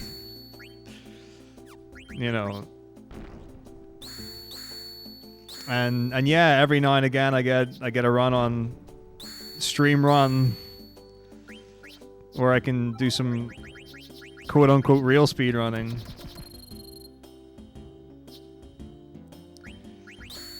But like, yeah, like when it comes to like serious runs and stuff, you take it serious and you do it as is. But like, if people are down to have fun, let's go for it. And I'm a pretty interactive guy, and that sharing experience is huge. But yeah, it's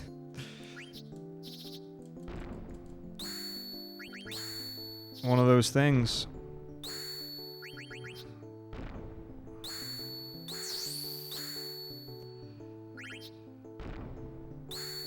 Yeah, I don't know, like, if anyone else would want to do it. So I've seen one person submit a $20% run to a marathon since, like, the two that I've done.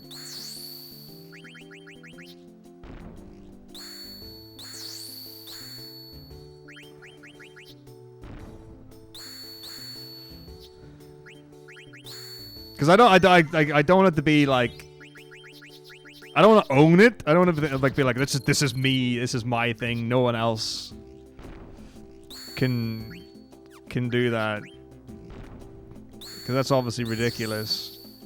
Hey, but it worked. Like, it was a thing. It was like, well, this is happening.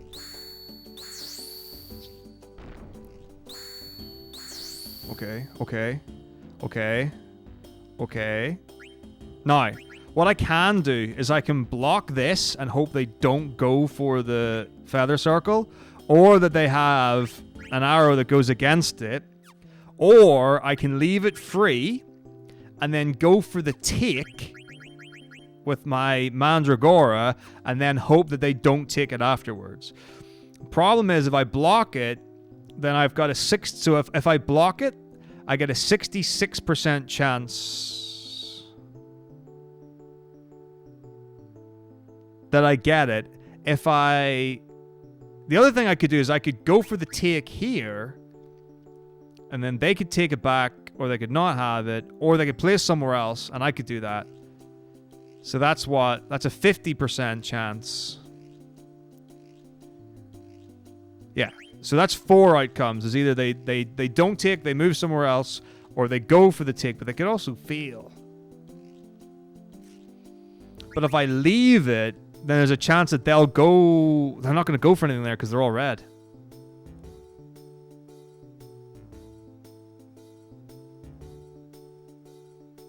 Oh, right, yeah, the board's pretty unfavorable right now. But the other thing is, if I go here, I get 1 card, which puts it down, that puts it to like 2-5, and then they place whatever. But then if they go in the feather circle range, then I might be able to do it. But they might not have an arrow that does it. But if I do this and I play here, then that and I take all of these cards, that puts me up to 4, and takes them down 3, which puts it to 4-3.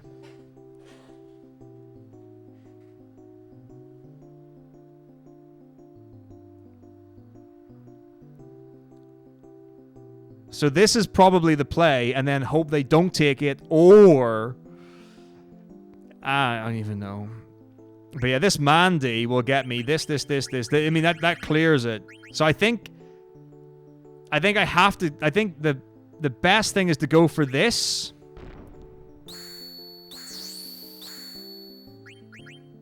Oh, no. Wait. Okay, this takes it to 7-2.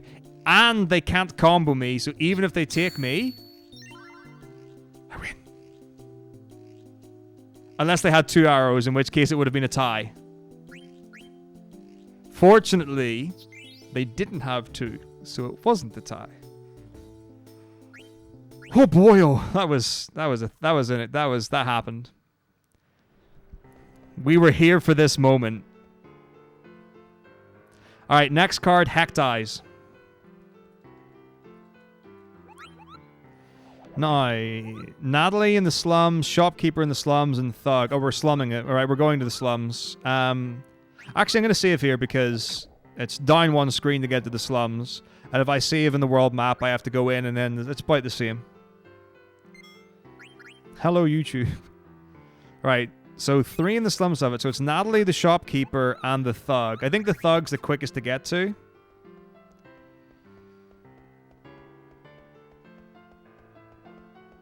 Maybe. Where's Natalie? Oh, is Natalie... Are you... Wait, are you Natalie? Well, I guess we'll never know. Oh, you're Natalie. Natalie's a child?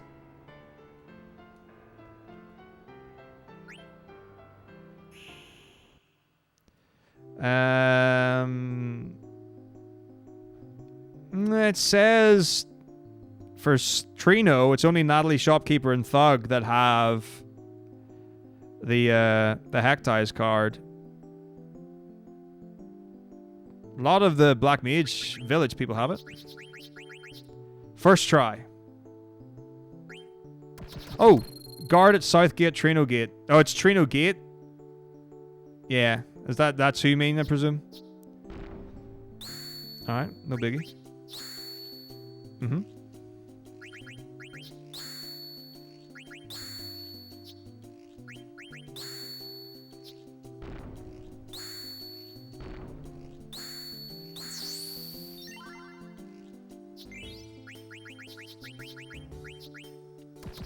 How many tries for Hecht Eyes?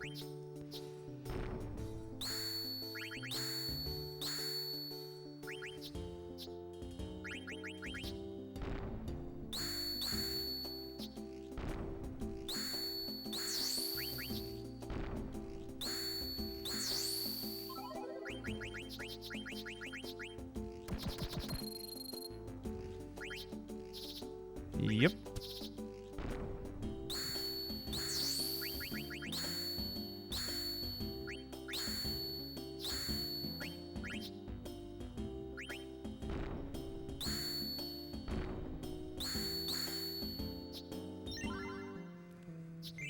I can't be stopped.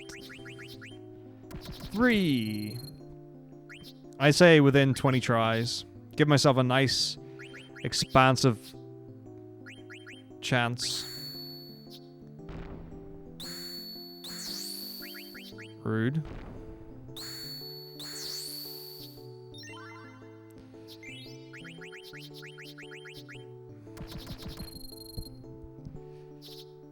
Four.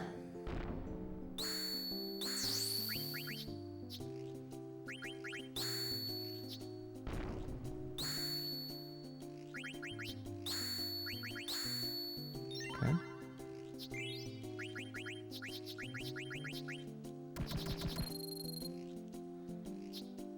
Five.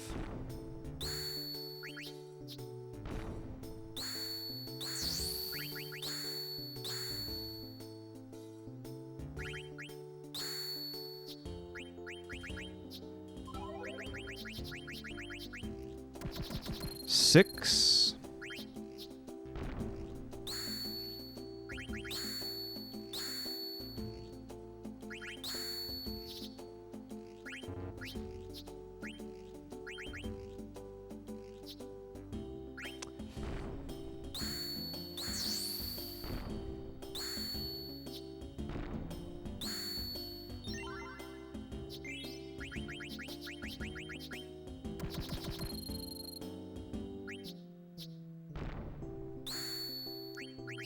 Seven.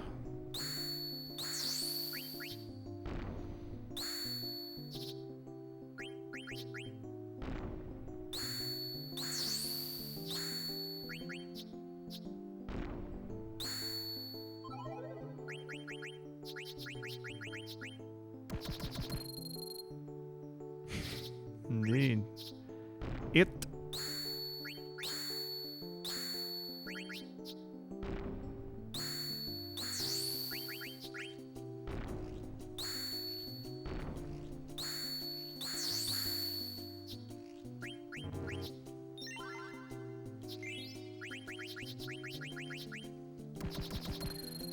Nine.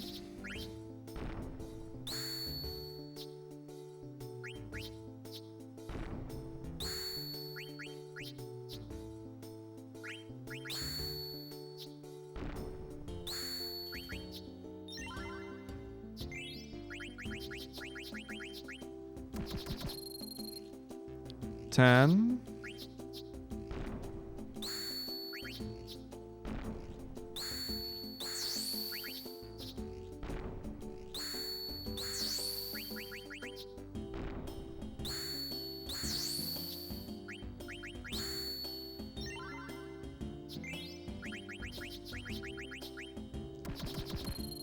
Eleven.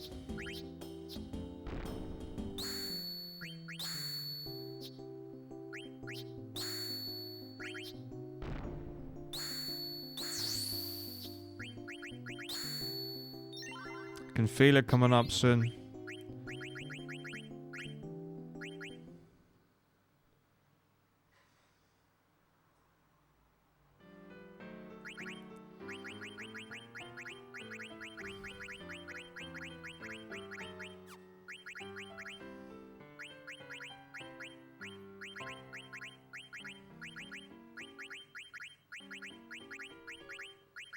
Let's go with the next card. What an idiot. It's fine.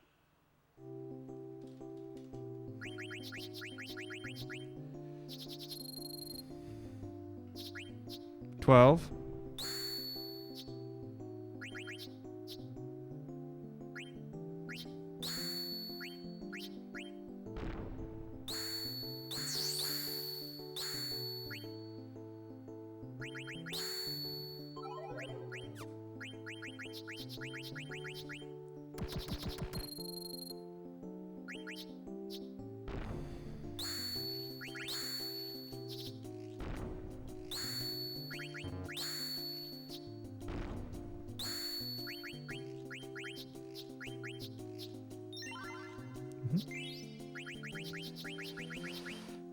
$13.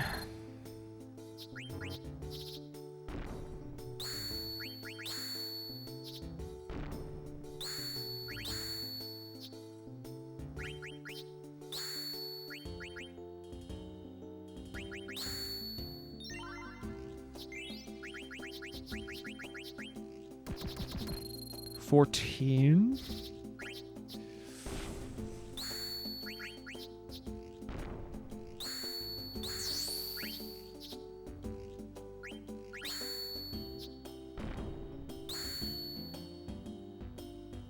The ranks aren't numbered. The ranks are worded.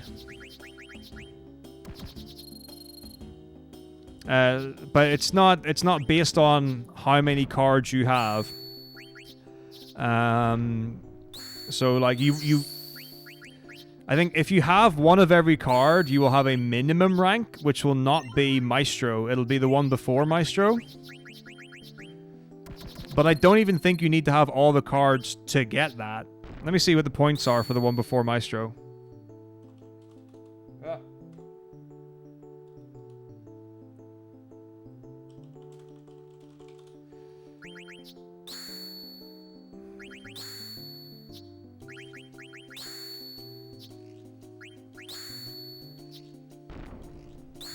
Yeah, 1470 is Dominator, and you don't need to have one of every card to get 1470 points.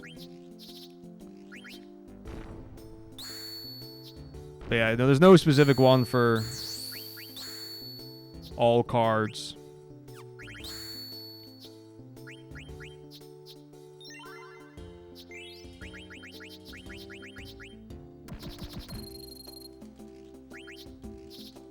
Oh, sorry, 15 or so.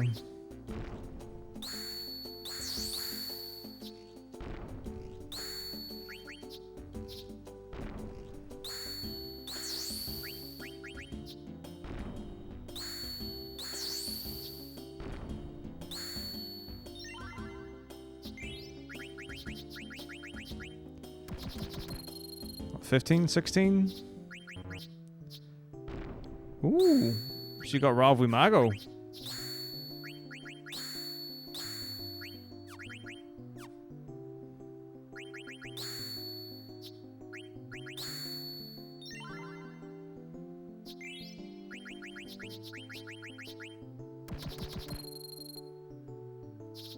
$17-ish.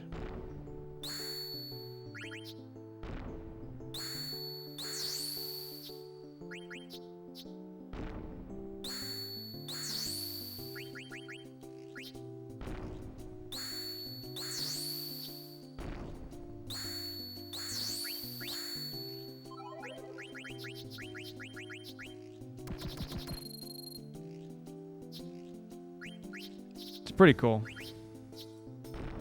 18.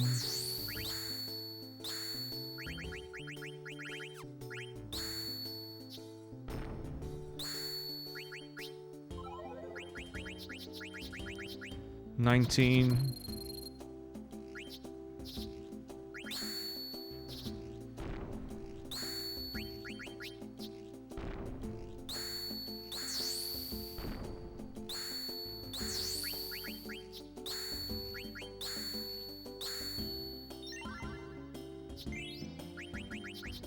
$20. Here we go. Guaranteed.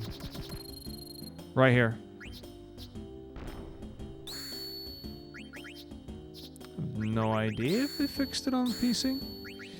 Haven't seen it.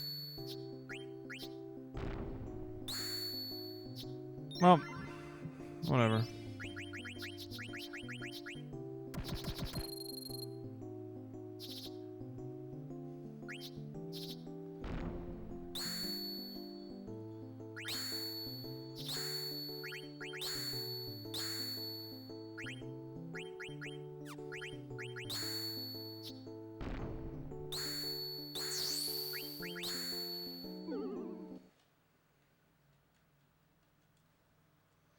Brutal.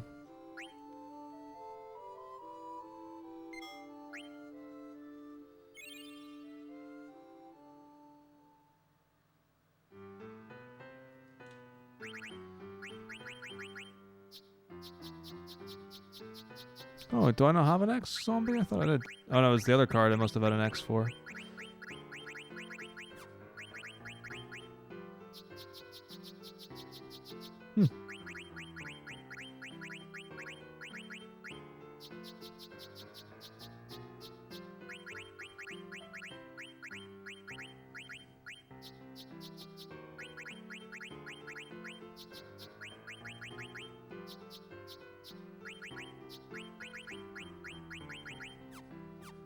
Hey, thanks very much, like.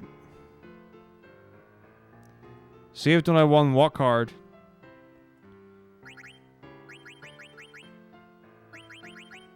The feather circle?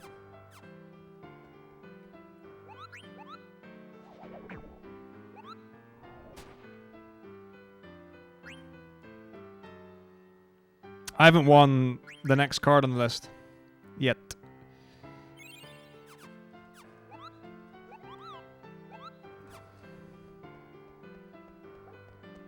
No, I've got everything. Like that's the first and only card that I've wanted to get. Oh, wrong way.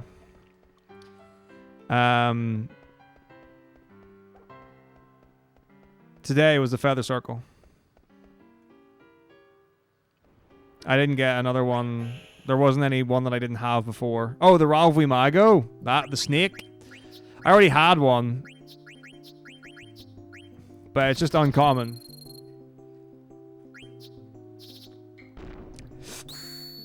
So it's one that's unlikely to appear. So I took it because of arrow combinations.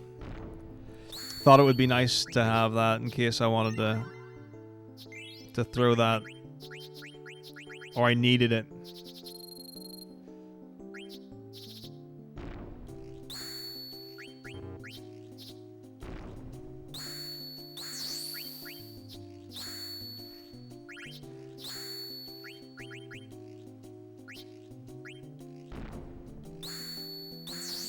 I know, right? Life goals.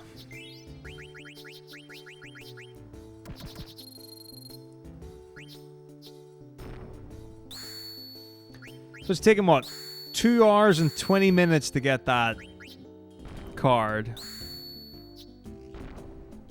That's kind of ridiculous, isn't it?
That's been fun.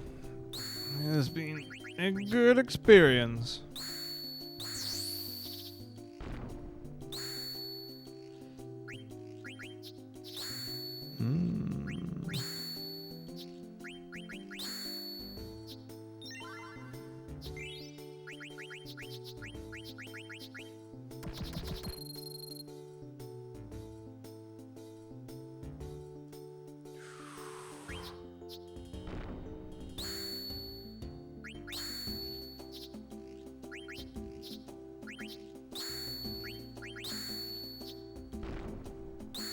Yeah, get wrecked.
I need 1,510 points.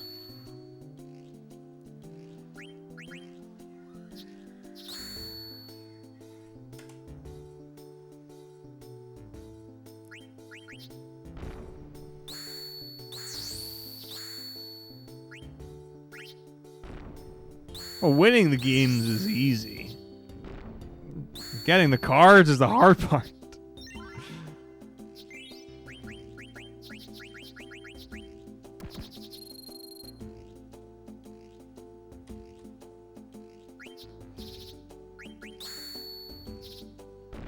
But yeah, if the specifics can be found with exclamation mark.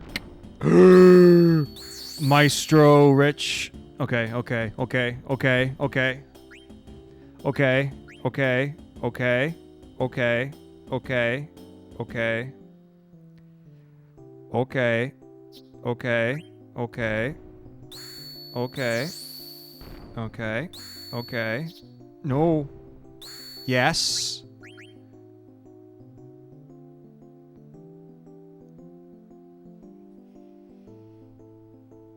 Oh no. There's one arrow that's free if I play this. And they take my Mandragora in the bottom left. I combo the Hacti. But if I don't play this, then they get to fight the Hacti if they've got the arrow for it. It's a 50-50. And then it's a 50-50 whether they win or lose.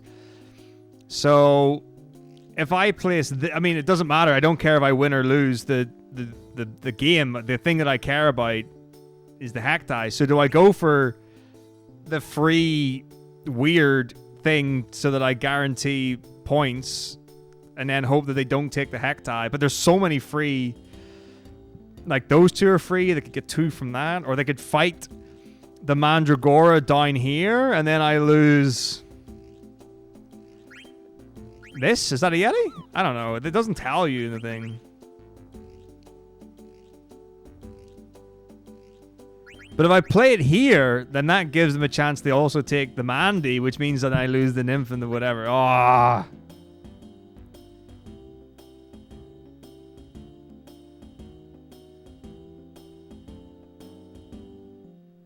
I mean, if I do that, there's still 2 free... Like, no matter what, like, there are 2 free sides.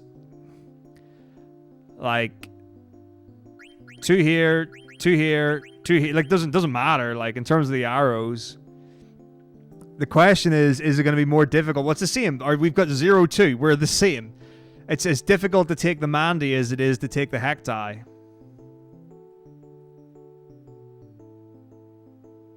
But then if I do this, then they're maybe less likely, because of the free arrows, they're maybe less likely to go for... Oh my god.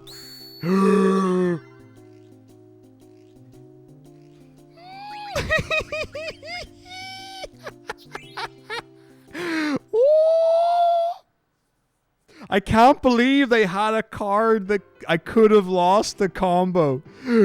That was the worst thing ever. That is. I mean, I feared for my life. That was. And the worst thing is that if I had to put my Mandragora somewhere else, they couldn't take the Hacti. They didn't have an up arrow for the Hacti. I put myself into the situation that I could have lost. Nah, it doesn't matter what cards I've... If I start losing with any sort of consistency, then I'll go into Memoria and I'll get some of the higher number cards, but no, it doesn't. Right now, it doesn't affect anything. Okay. Ogre. Carpenter, the slums, Queen Stella, Scholar, the synth shop, shopkeeper. Okay, so we're going for the carpenter.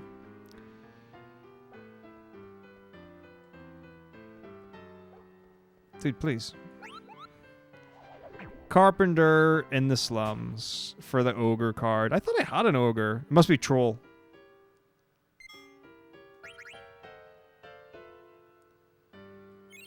Imagine, oh, friendly cards? That'd be crazy.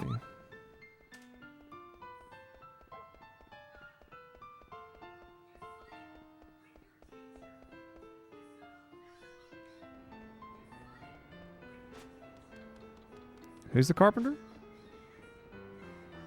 This is the carpenter? There is an Ozma.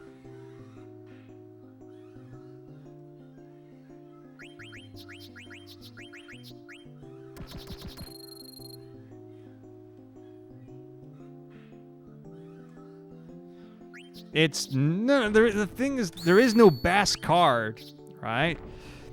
There is no best card. Cards don't start like with like an affinity of goodness to them. It's like, generally speaking, there are cards that have higher stats when you first get them, but you can level up any card to get maximum stats. Wait, what is this Mandy 2MO2 shit? Oh, because it's meant to be 2 Antlines, not 2 Mandys. I am dumb. Alright, so we're looking for an ogre. Single ogres in your area.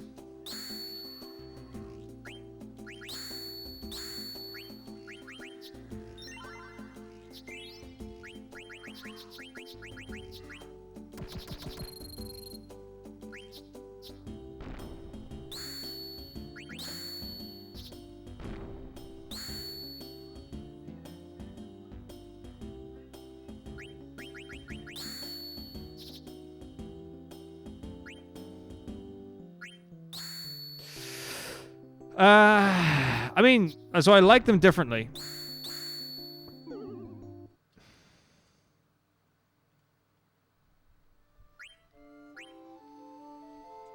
Like Triple Triad and Tetramaster have a different rule set.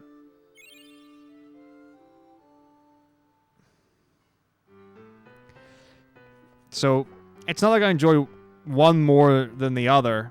They're enjoyable for different reasons. Thanks, Doc.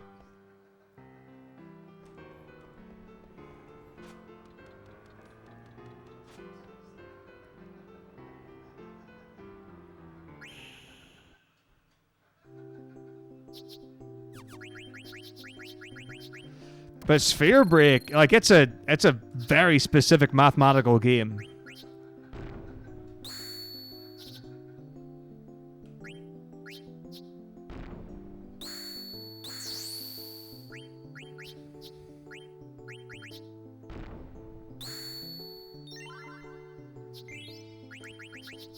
Sphere Break's really fun. It's a good one.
Indeed.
Oof, big plays. Well, I'll save the Cerberus and I'll do a big play with the Cerberus at the end. All right. I'll show you the meaning of Cerberus. Oh gosh, I just lost everything. Because of the defense, that's why. Here we go. Big Cerb play at the end. The double. So the thing is, an A card only attacks an enemy's weakest value. If an M card attacks my Cerberus, well, you just hack ties out the ass. Sure. Wait, the Carpenter's got hack ties? It didn't even say. It says shopkeeper in the slums has hack tie. It doesn't say this guy does. Fuck's sake. Whatever.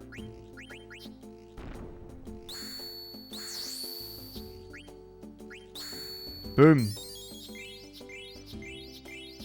But if an M card attacks my Cerberus, who's got 0 magic defense, it goes for the 0 magic defense. Oh shit. I am playing the kid, you're right. My brain just went to Natalie.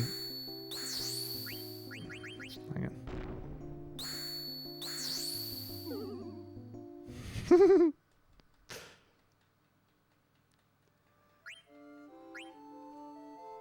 No, it's not. It's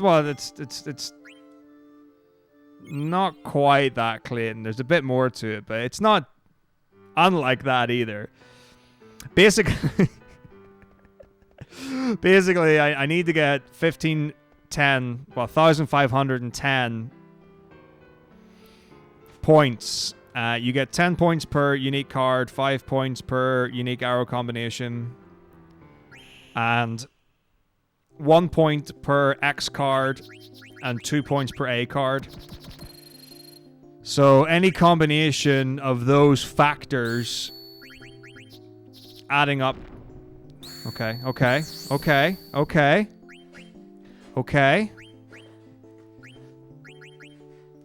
Okay. Okay. Okay. Okay. Okay. Okay. Okay. Okay.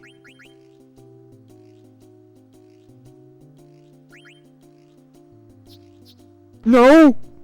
Yes! It was the same thing! It was the same situation where it could have taken my card and comboed into the ogre. That was a quick win onto the ogre. Oof. That's 2 luckies. Very luckies. Yeah, capped at 100. Speed. My brothers. Alright, next card is Armstrong. I don't even remember what that is. Alright, so Mario's got it in the slums. Is Mario the boy? The kid? Innkeeper. The thug's got it in the pub. And then the servant in the thingamajig. Oh no, Mario only has it in disc 2. That's right, yeah. So we need to go to... If we're going Trino... Then we have to go... Yeah, if we're going Trino, we have to go to the... I guess we'll do the thug at the pub. Mario! Mario! Pub thug. Wait, this is the pub, right? Yeah.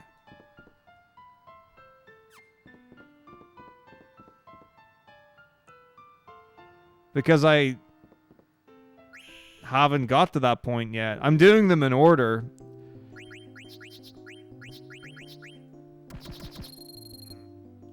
Well, like, it's not like the Memoria Ghosts have all of these cards.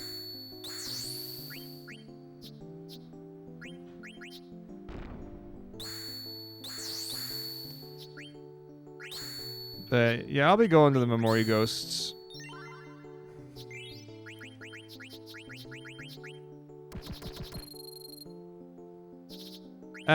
They will, but... the percentage chance for them to level up is very low. It's like 1% or less than 1%. It's like, I think it's like 1% or something. Oh, I just lost one. It's about 1% or something for an for an M or P card to go up the X, and it's like 0.5 for an X to go up the A.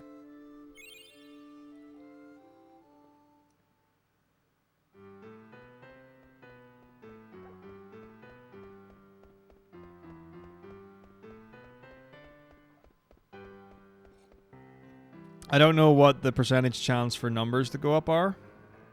I don't even know. Do numbers go up? I think they do. I don't even know. Do numbers? I don't know. Anyway. Here we go. Armstrong. But yeah, it's really low. The percentage chance is really low.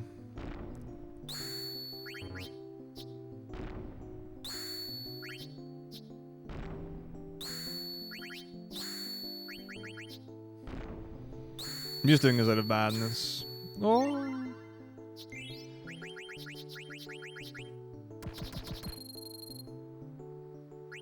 These are like my best cards because they're A's and X's. So for attacking, I'm always going to be going for enemies' lower values. So I've got 2 A's. Is it 2 A's and 3 X's or something like that? Whoop.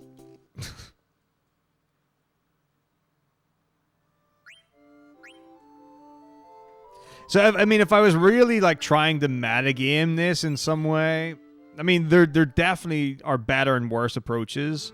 So one of the things that I could be doing is intentionally always using P and M cards until they level up to X or A cards.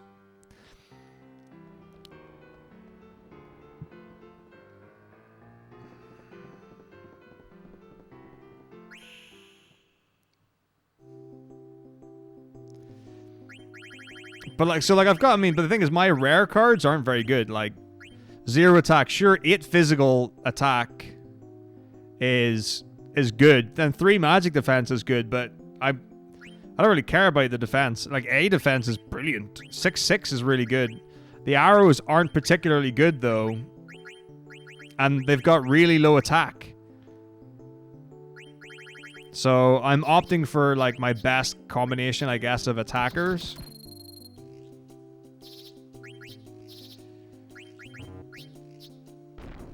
But the other thing is, it doesn't really, like, winning the game doesn't even have to come down to having the most powerful cards to attack with. Why do I keep losing to this person? I mean, I'm not paying attention at all to the game, I'm just throwing cards. We didn't have it anyway, so it doesn't matter.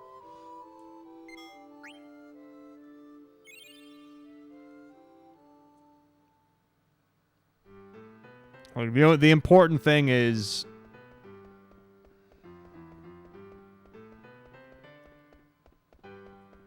No, it doesn't work like that. It still works off my attack. I just attack their lowest value. It's not my highest value that attacks their lowest value. With an assault card, it's my attack value attacks their lowest anything.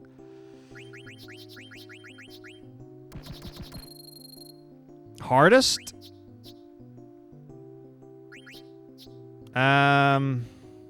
It might be Garnet, which is one of the reasons why Miz was so keen to root Garnet first.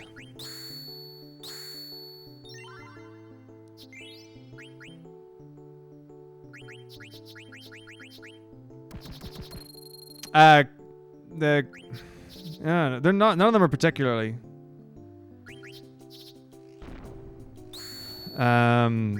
difficult. So my understanding was, so an X card just attacks their weakest defense value, and an A card just attacks their weakest value. Eesh, nice combo.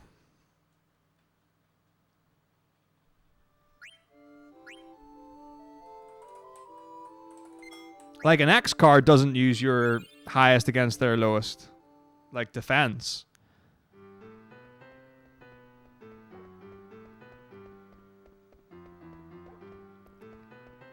Jim would be the resident expert of general FF9 knowledge. That would be the person to check with.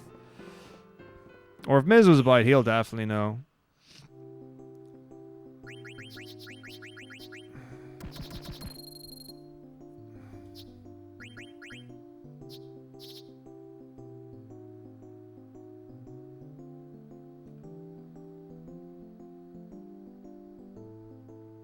But it's an A card can attack their attack. So, oh wait, that's not what I want. In my head, I was like, this is the card I want. But I'm pretty sure I already have this card.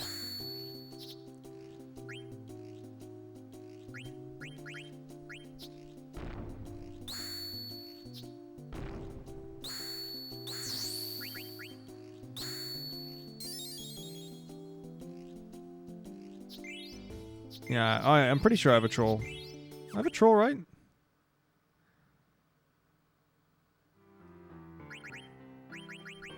Yeah. I'm sure I got... Yeah.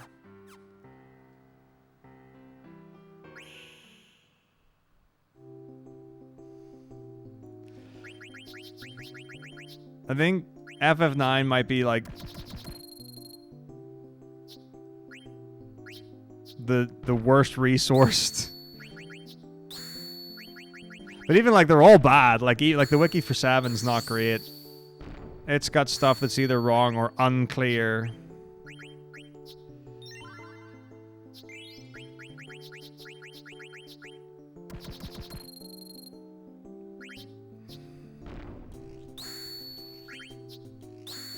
I guess the way to test it would be to see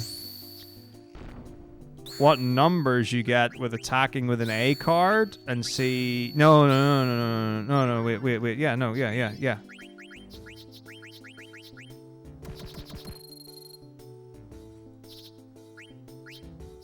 Well, the thing would be the attack with... No, so yeah, I would need a defensive value that's higher than my attack value and see if I can get a roll higher than the attack value on an A card. That's how you would test. So I need an A card that has a higher defense than its attack, and then test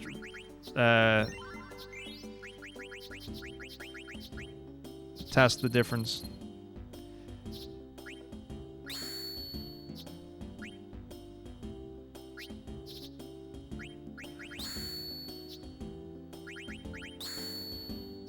This guy's just randomly placing cards in really bad places.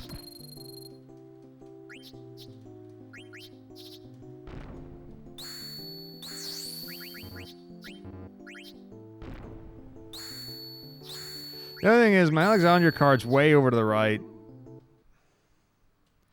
Right now we're looking for an Armstrong card. Then it would be Ash, but I already have Ash. Then it's Wraith, which I already have. Then it's Gargoyle, which I already have. Then it's Veeple. So yeah. So we're looking for Armstrong, then it'll be Veeple. Veeple's like a grassy type thing.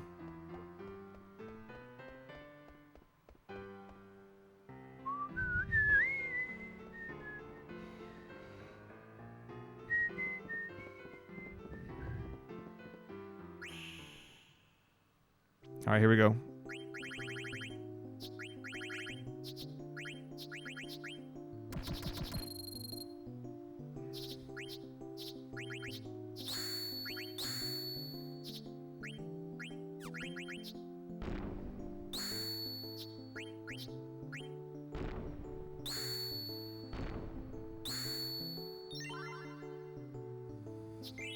Future runs of the category. LOL.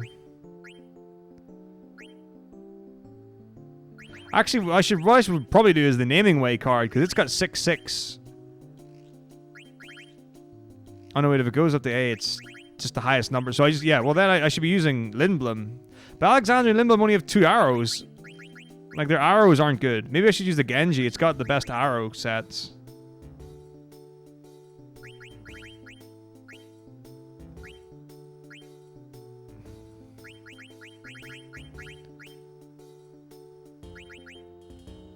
Genji's always a good shot.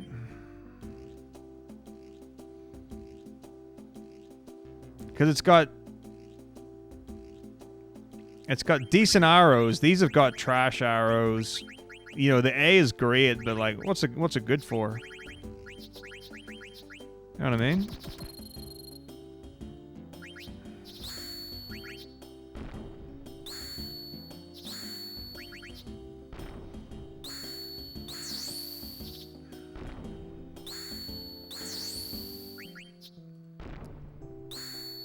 Oh my gosh, no! I get wrecked!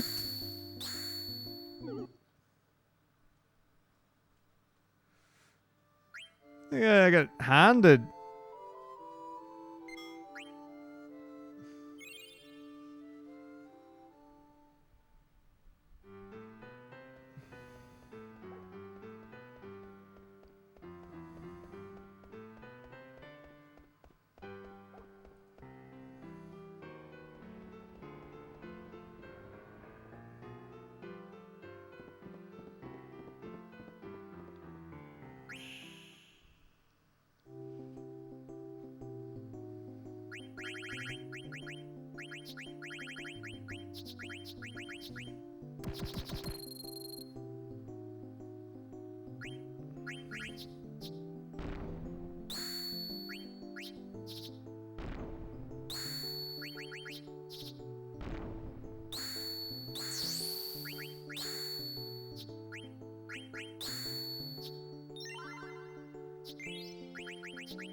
$169 wins. Nice.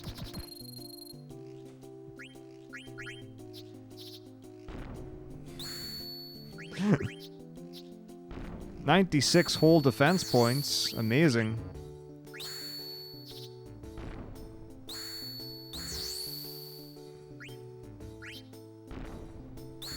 Oh dear, not good. Oh dear, oh dear, oh dear, oh dear. Attack me! Nope. Well, and that was that.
I don't know. I'm trying to figure it out.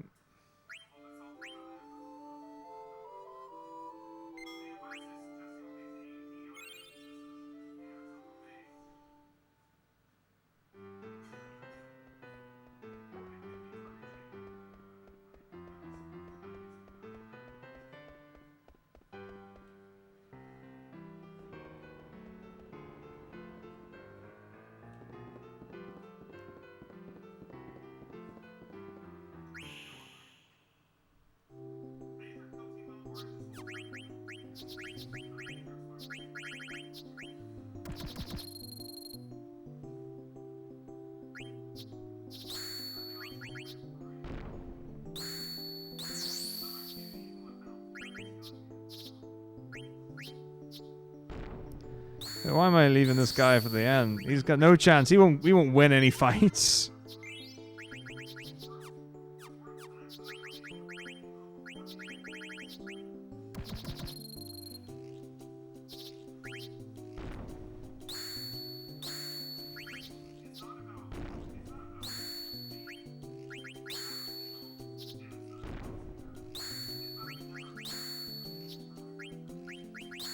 Woo! Genji putting in work. Better idea. There we go. AX, AX. P. Get my juicy Cerberus back in play.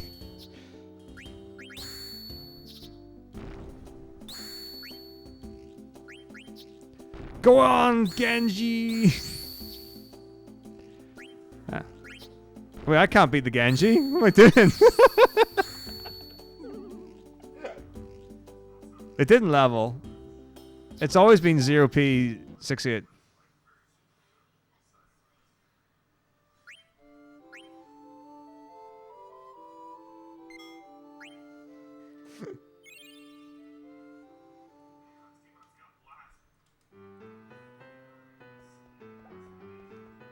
No, he didn't. It must, no way, no.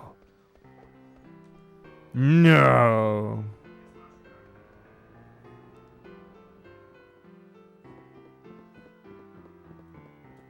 No.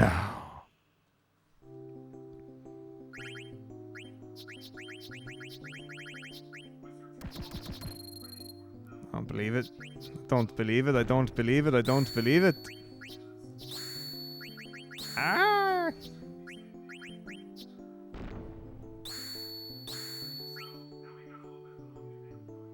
Oh, shag. Yes! Well played, Genji.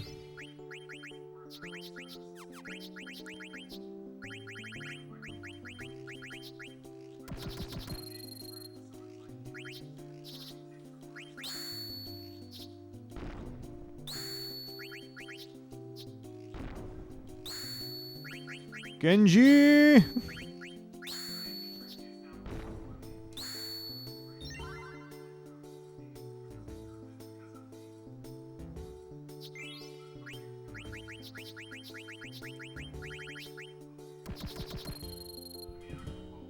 Yeah.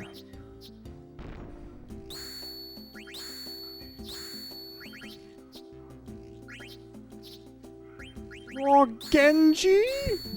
The double take. Oh, damn.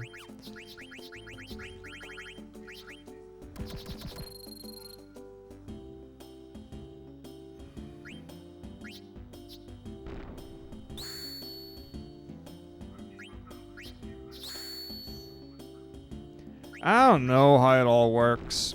It's not like... I don't know how card selection works in 9. I don't know if anyone does know how it works.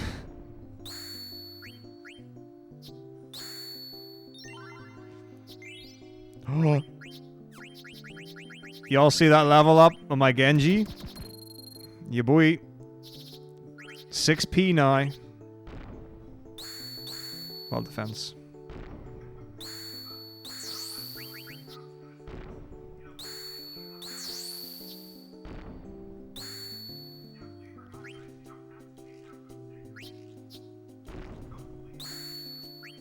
Oh, I just got a perfect. Damn it.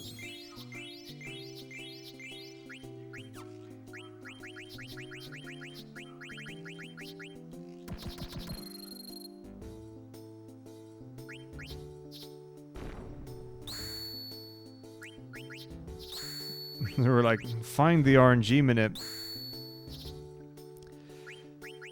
Well, it's definitely one of those things where it's there's the same percentage chance every time, except that every single time it isn't.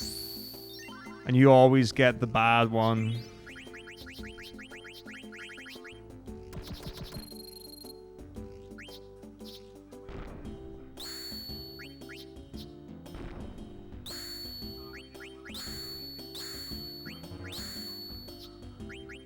Genji?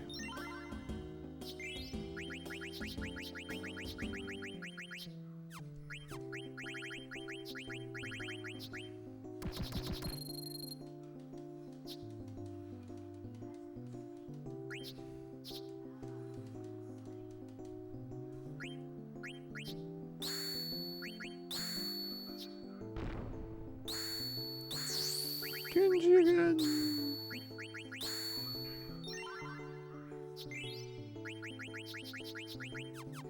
Ah, my brain.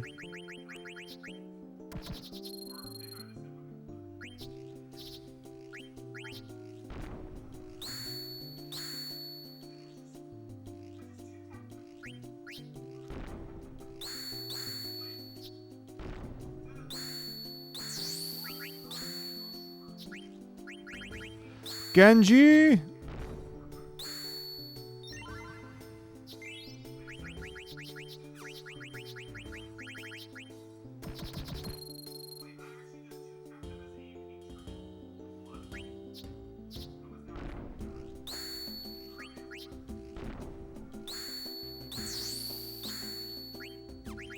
Genji?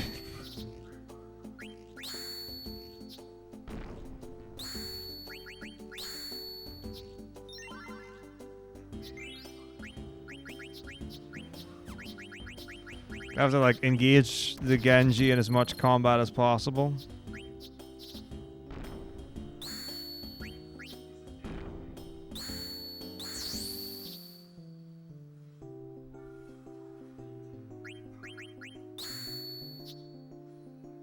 But the problem is, if he's OP69, I can't level him up then in case he gets a different amount. Genji! You know?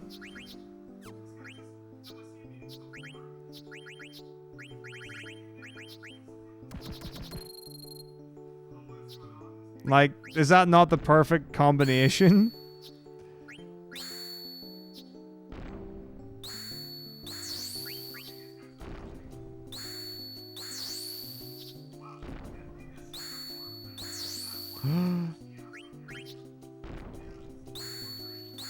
Yeah.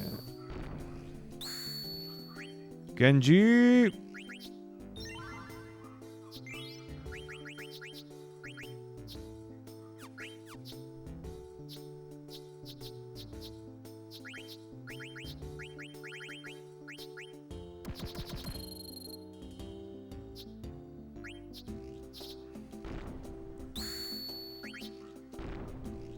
So worried about this damn Genji card. I'm not even like thinking about whether or not. Oh my god, 160 defense? What is this game? I'm not even looking at whether or not there's an Armstrong. What do you mean anything like from the Maestro rank? The Maestro rank is an independent thing, that's all it is. I can go to Daguerreo, I think, and the guy Gilgamesh will be like, "Hey, good job, you did a thing."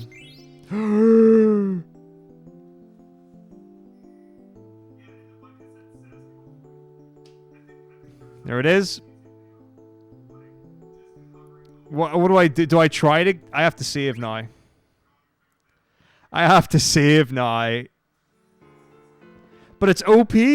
It's like, it's the letter? What do I do with my Genji card? Thank you for 69 bits, Momo. I have got something on in the background, so I've muted the alert sound. But it's worth hearing. 69, dudes! You're welcome, everyone.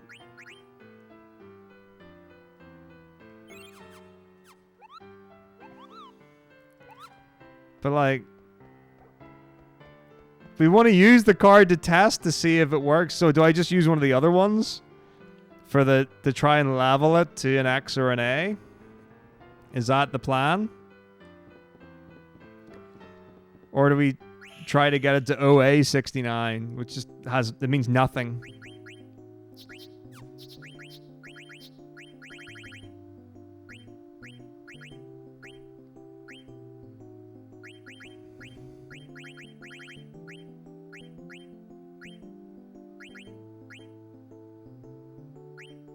Could do Limblum.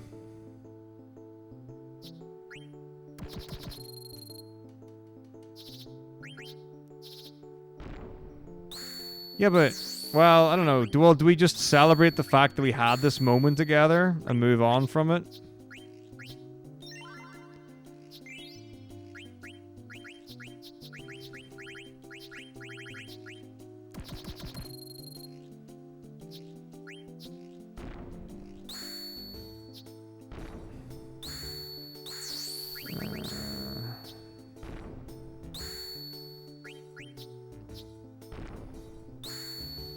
Genji. Oh, shag.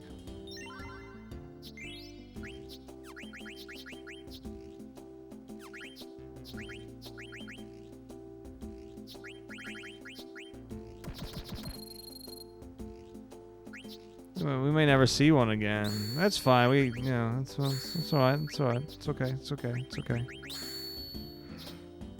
Look over it. Oh, Genji! Triple take with the Genji, man.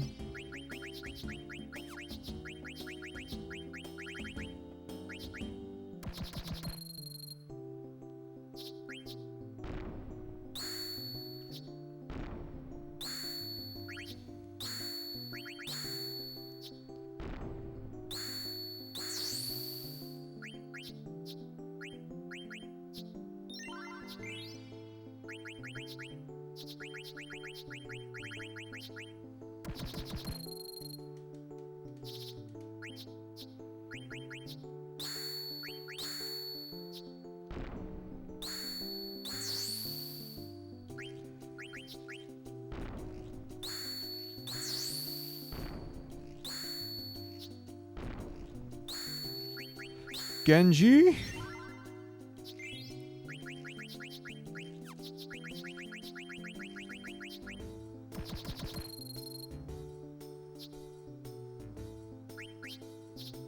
God, imagine. What would it even be? It'd be horrible.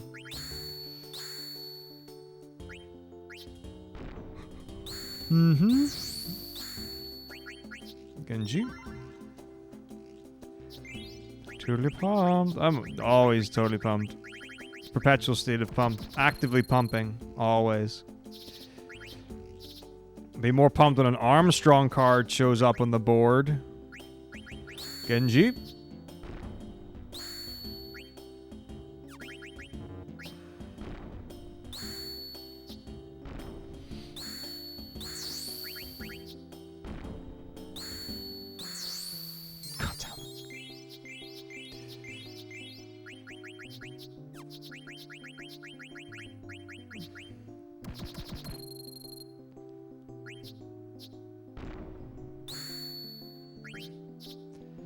Yeah, I know. It's fine.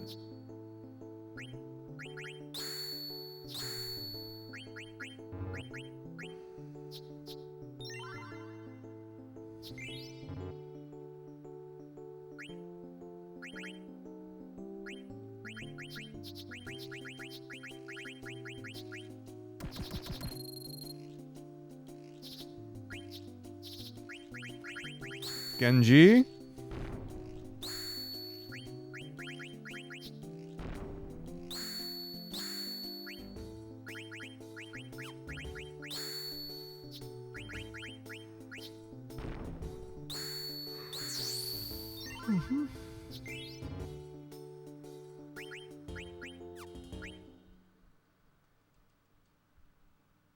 Let's take it back down. Where we at? 891. Time to lose some points.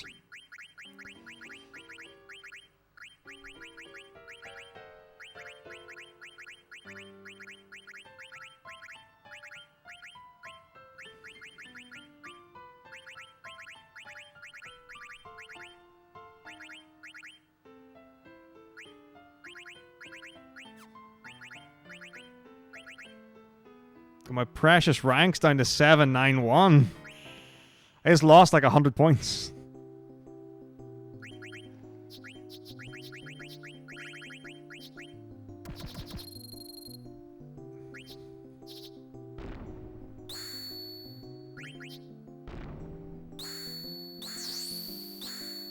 Genji.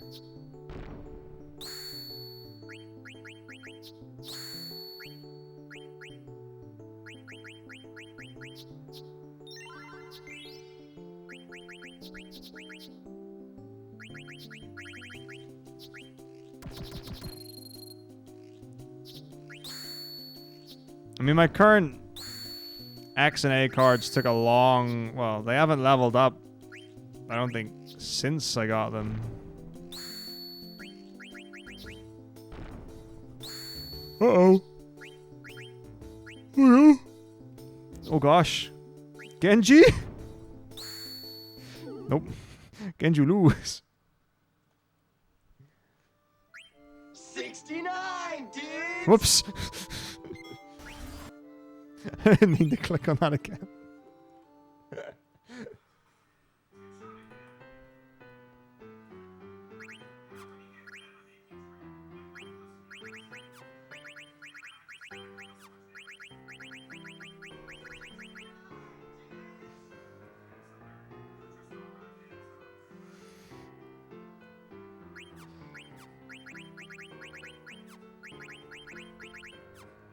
All right.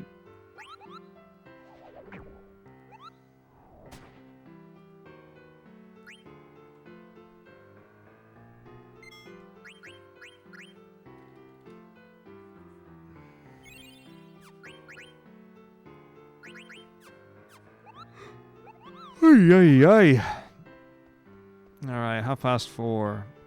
I need to keep an eye on the time because I will forget.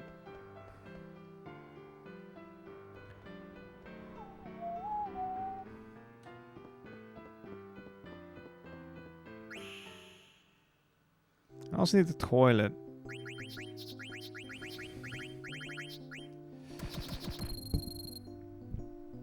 I think I'll go toilet, check my phone, and see if I've got any urgent messages.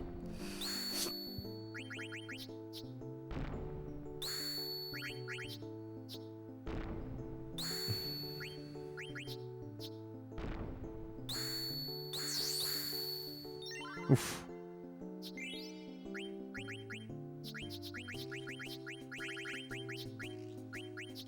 I keep forgetting. I'm not even thinking about what I'm trying to win anymore.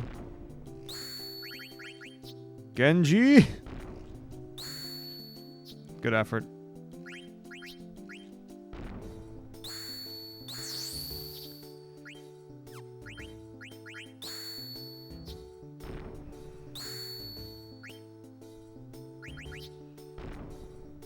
Nah, that's a troll. I'm looking for Armstrong, which is a boat with a cannon. I think it's a thing you find on the left continent where there is.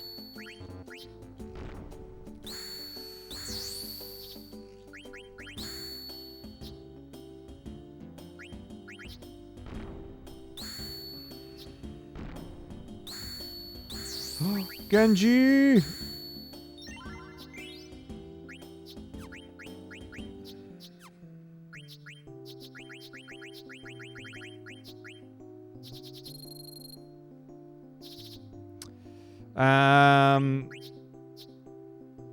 In terms of Disc 4, Gilgamesh is not on the list for doing it.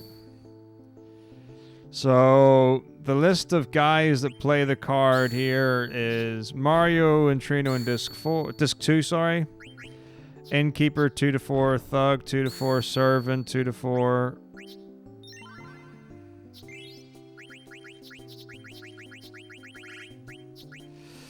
Man, Hip Hop level 40, disc 3. Doug Alexandria, disc 3. Ila or Isla, disc 3. Engineer Limblum, disc 3, 4.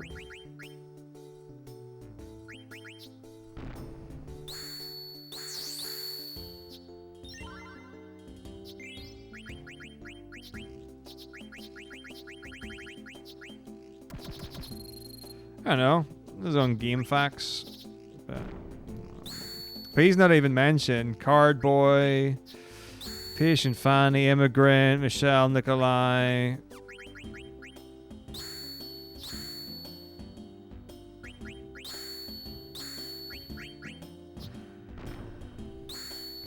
Reef Chocobo.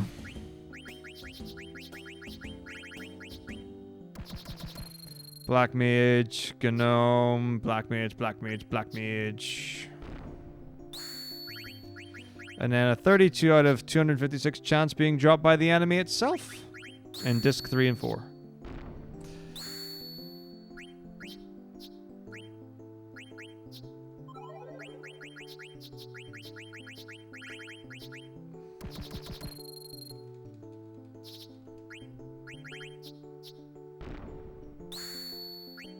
Genji. Yeah.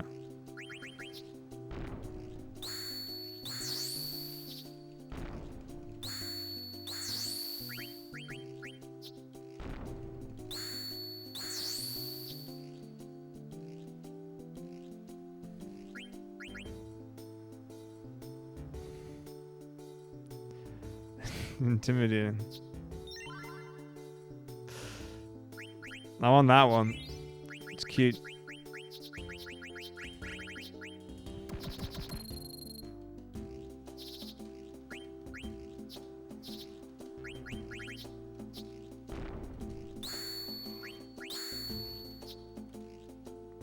Genji?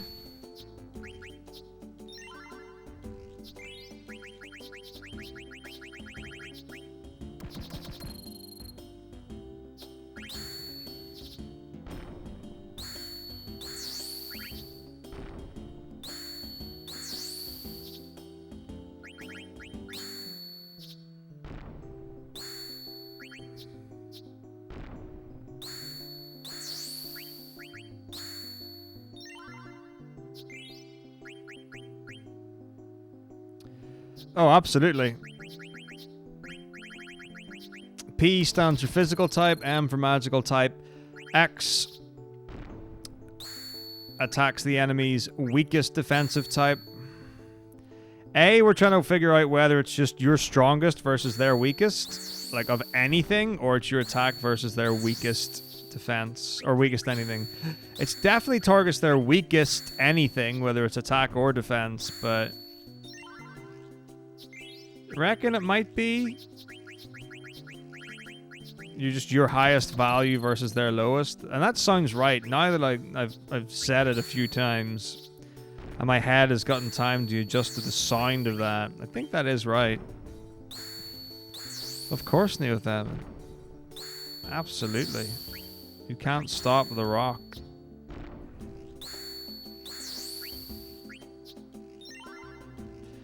I mean, X and A are just better than P and M.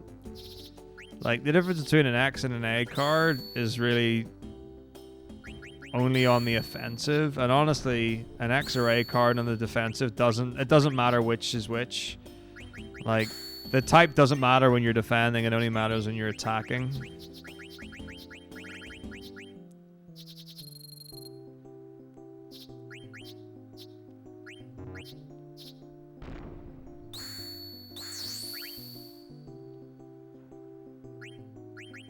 Genji?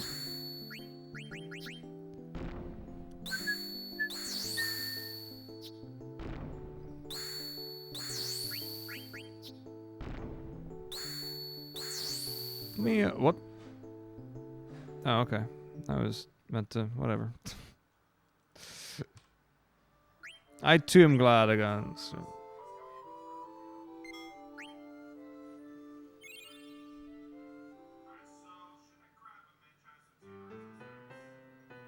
But we'll see...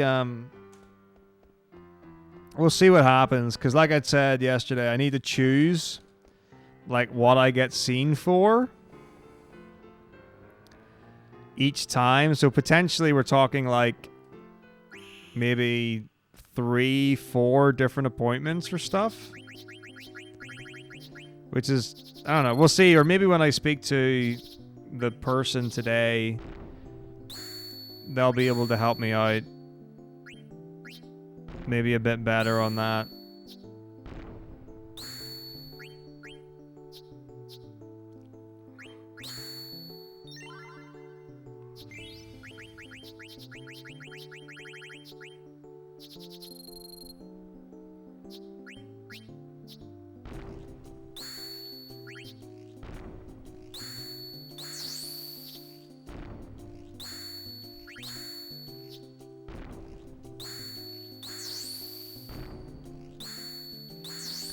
That was a really good play on his part. My eyes? No. I have an optician for that. Again, my body checked.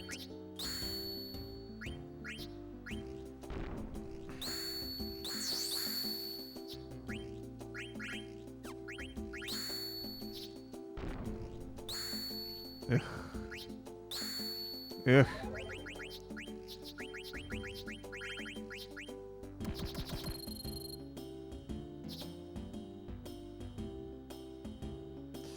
Well, I wouldn't know if I would say I've been having eye issues, but I have mentioned my eyes a couple of times, but I don't know if they're just dry or tired or whatever. Oh dear. Well, I might win. I did win. Genji. Nah. Yeah. Should probably just play the Genji first because it's like the card that's least likely to actually be useful. An obscure musical fact.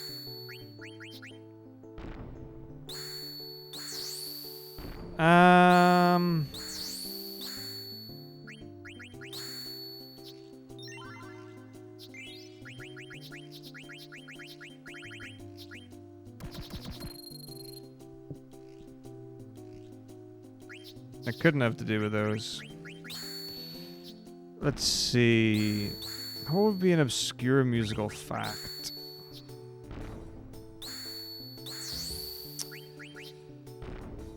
That's not really obscure.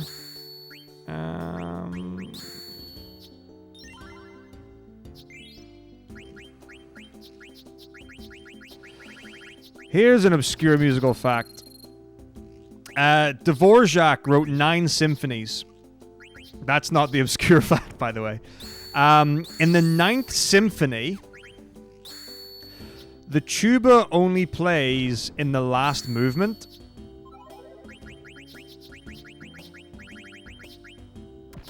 It is suspected the reason for this is that Dvorak's wife was having an affair with the tuba player of the orchestra that he was conducting. And he specifically wrote in a shitty tuba part.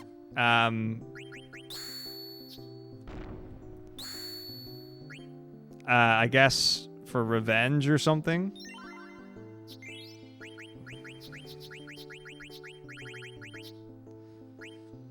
I mean, I guess that's not like a musical fact, but I guess it's an obscure tidbit of information. I don't know if it's actually true, but they're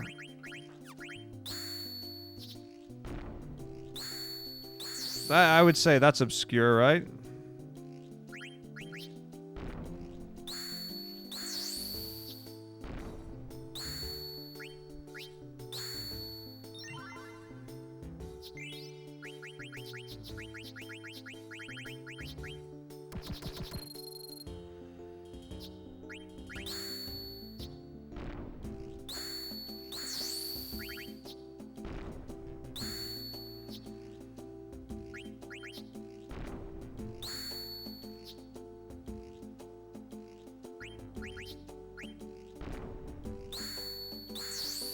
it's okay.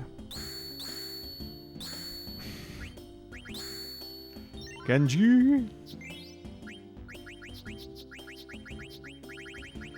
It is, I mean, the Warriors X 9th is a banger. It is great. Top 10 of all time? Ooh, no, I don't know about that. I mean, that's gonna. I mean, you're gonna get different people no matter. Like, there are gonna be people who are like,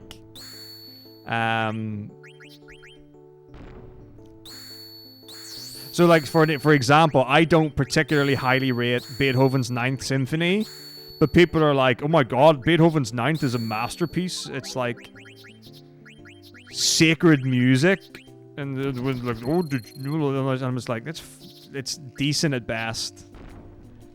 Ode to Joy is a pile of wank. Like, it's a shit tune. It's boring. But then there'll be people who are like, the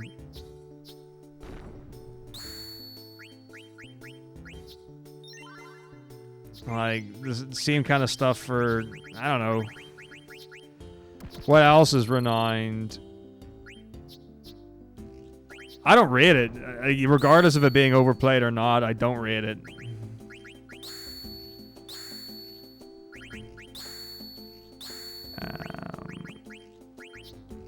Well, the problem is Beethoven's Fifth is amazing.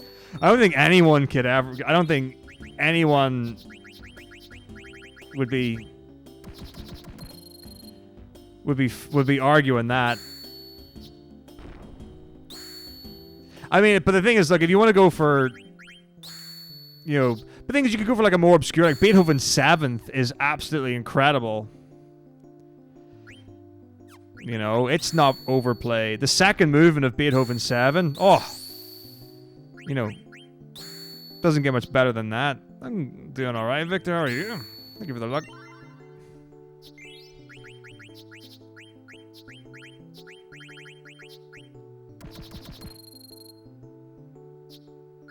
Gimme cat.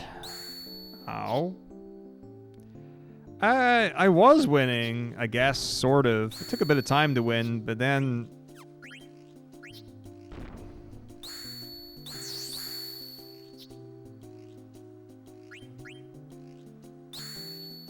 This one's been very elusive. I haven't seen... Oh yeah, Shaw's 5 is a banger. It's fucking amazing.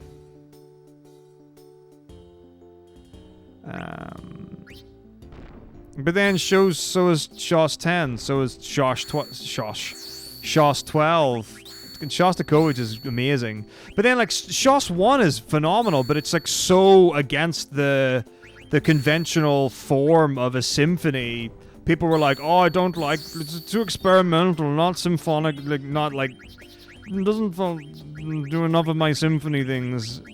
But, like, one's a fucking like, it's a disaster musically, but, like, it's, well, I say a disaster, it's all over the place, it's chaotic as fuck, but it's so cool.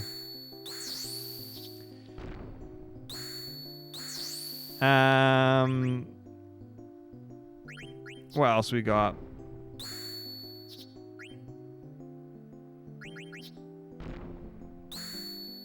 Bruckner 1, love it.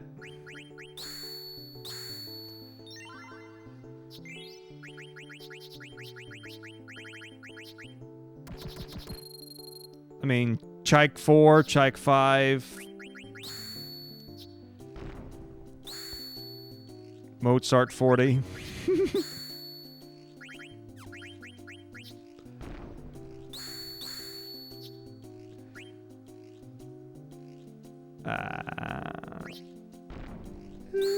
I'm a bigger fan of...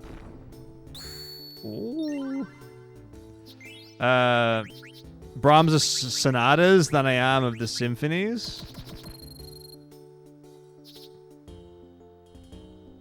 There it is. Well, I guess, yeah, concertos and sonatas, but yeah.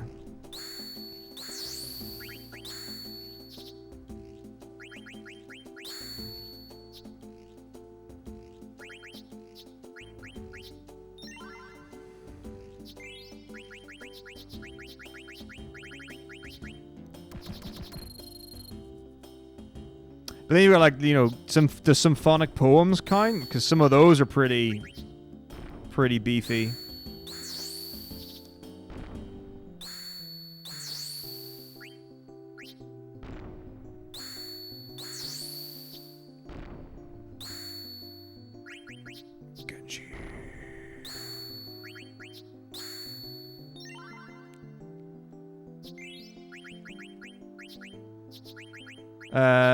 Bartok?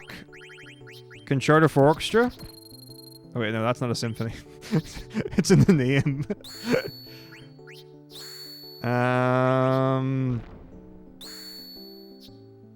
Yeesh. I was meant to play Genji there. Oh no.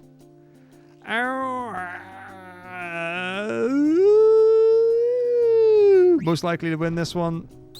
Genji, no! A concerto is written for solo instrument with orchestral accompaniment. A symphony is written for full symphonic orchestra. You do get concertos that have piano accompaniment. Usually it's just a piano reduction of the symphonic score. And then there are some like exceptions to the rule, as there are with many musical forms. So like Concerto for Orchestra isn't written for soloist with orchestral accompaniment, but it's called Concerto for Orchestra because it has lots of solo sections, I guess. It's... you know. But traditionally speaking, a concerto is soloist with orchestral accompaniment, and a symphony is just a full symphonic work.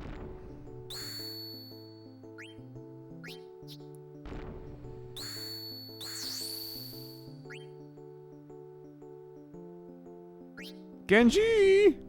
Yes, Genji on the offensive.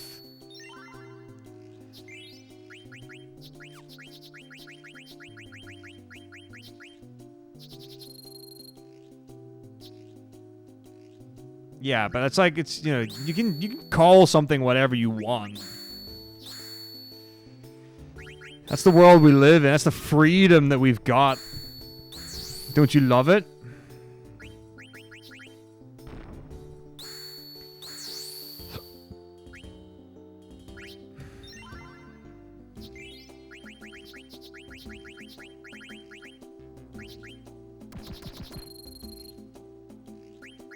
Exactly. Language is just a social construct.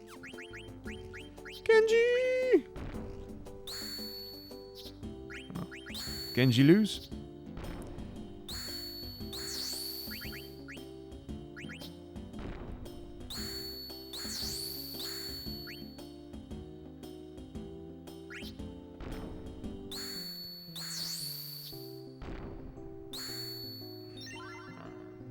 I haven't, like, I mean... Let me just check. Win from Thug at Trino Pub. This is the Thug, and we're in Trino Pub, right? Like, this is definitely the right guy, isn't it?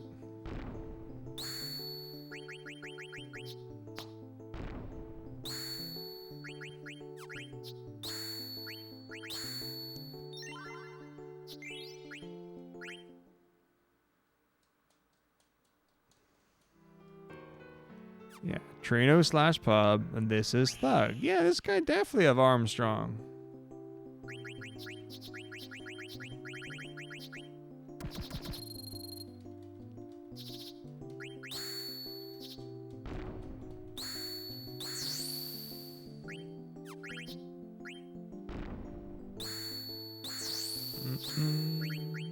Genji!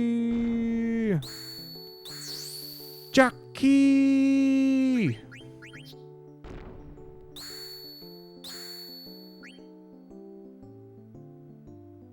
I lose.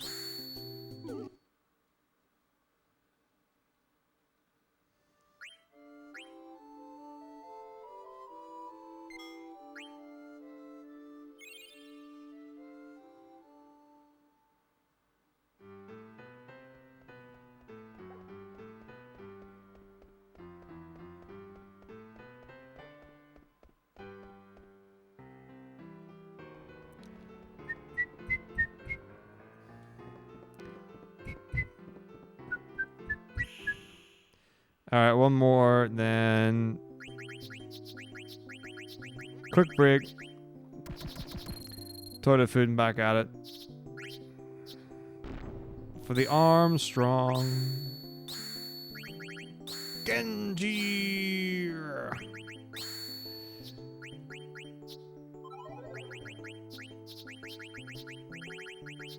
we go, here we go, here we go, here we go, here we go. Genji? Come on, play the Armstrong, man. Play the Armstrong. No.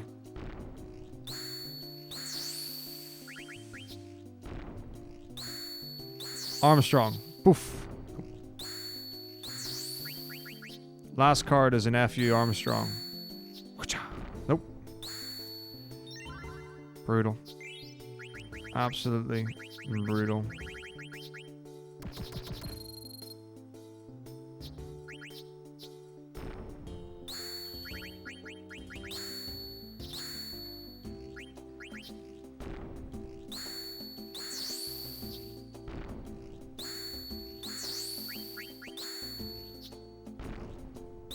No.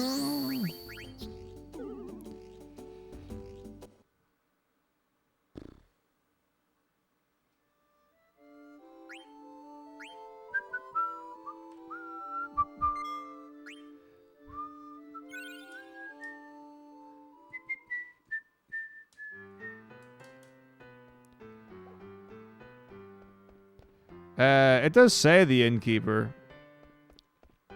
But I'm pretty attached to the thug.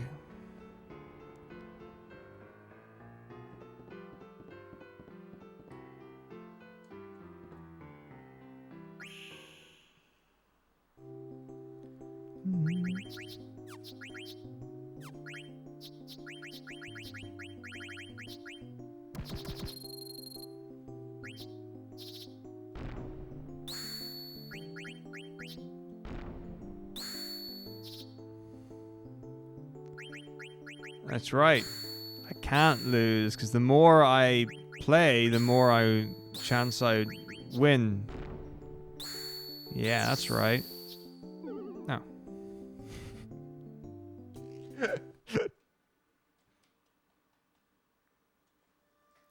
So you gotta play it eventually, right?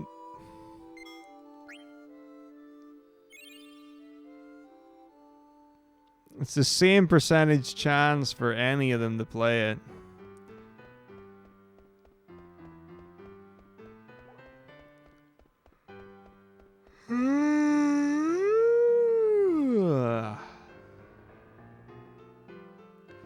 Watch. No way. He just... There'll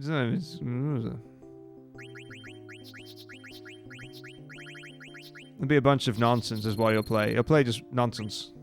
Look, nonsense.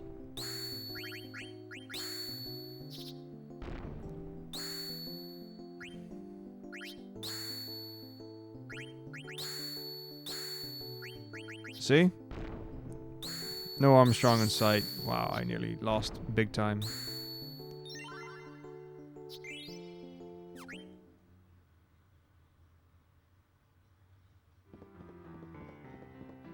Alright, I'll be right back.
Okay.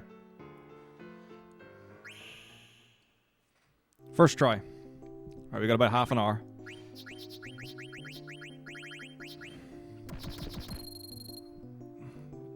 Bit more than that. Genji!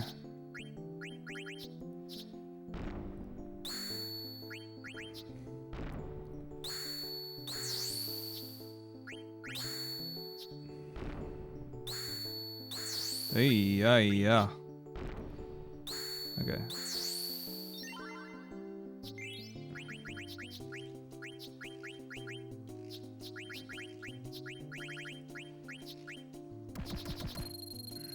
So the goal is to get the Armstrong card before we finish. That's the goal.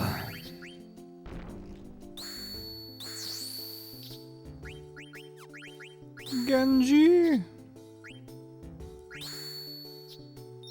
Okay.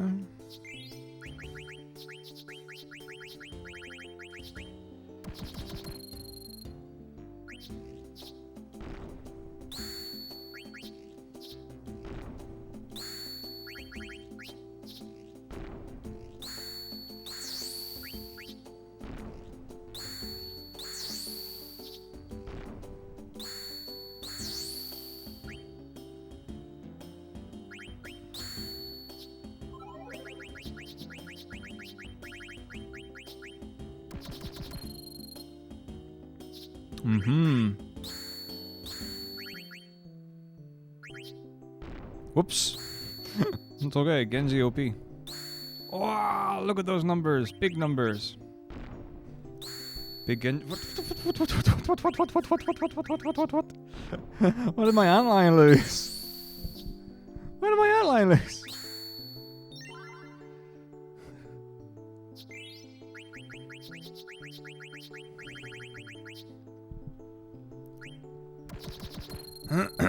Armstrong. Boom.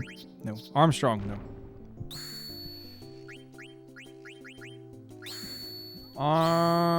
Strong. You won't play it now.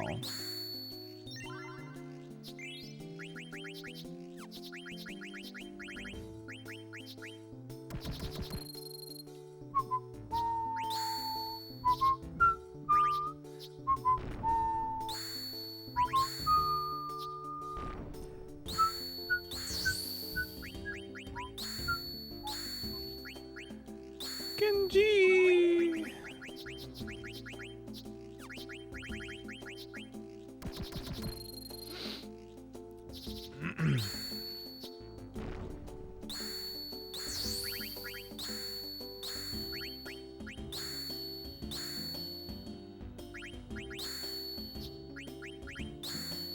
Yeah.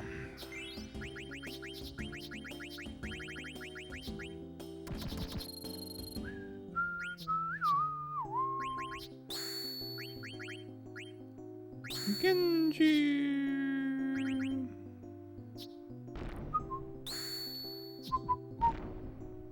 Oh, that was a good move. That was a good move. Yeah, you got me there. But I get him back.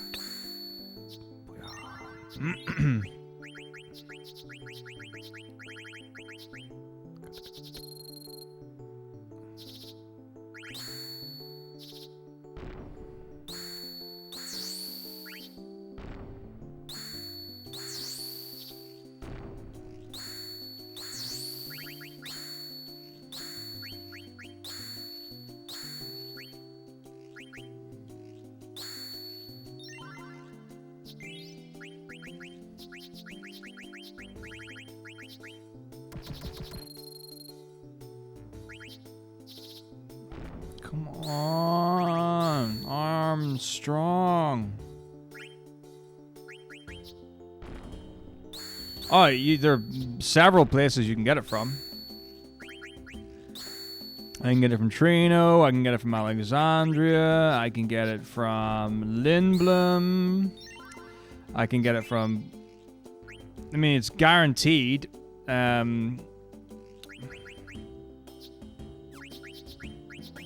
From Reef Chocobo, one of the treasures, I think.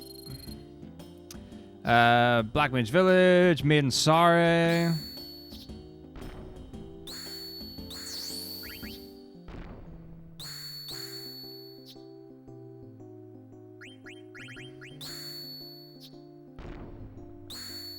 Yeah, and it's just a random chance for it to be played. Like that's all it is.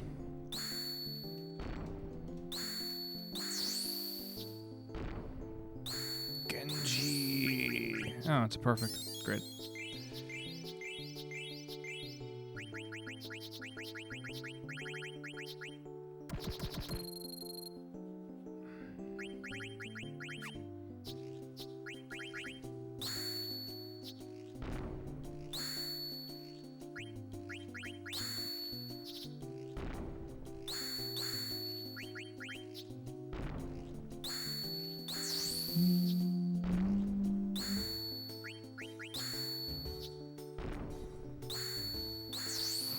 Oh.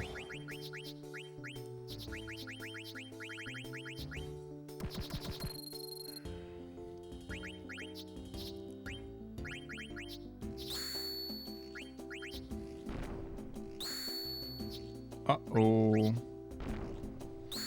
Zita, how's it going? Okay.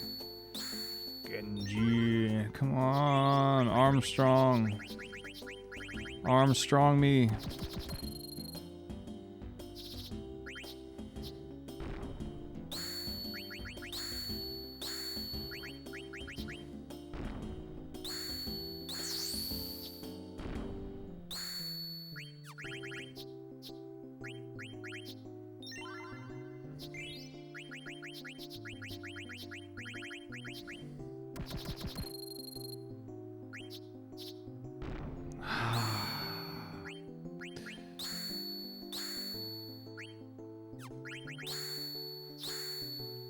Genji.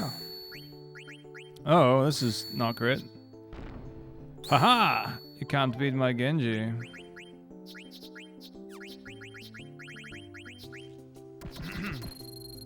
Neuroanatomy of bearded dragons, of course. How has the language learning been going? I trust you've been keeping up with that.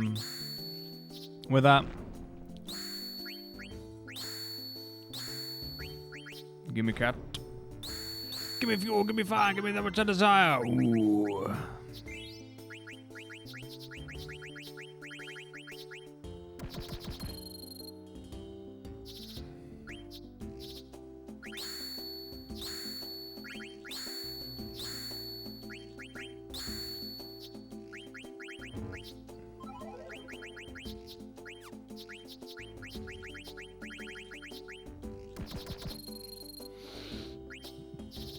Come on.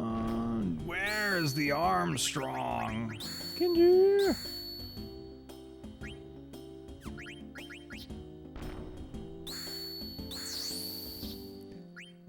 So really, really good, right?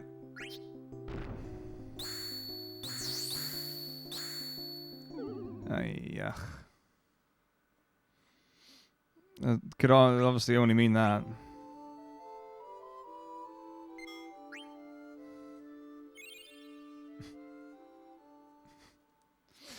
Things have happened. Time over something. Therefore, result.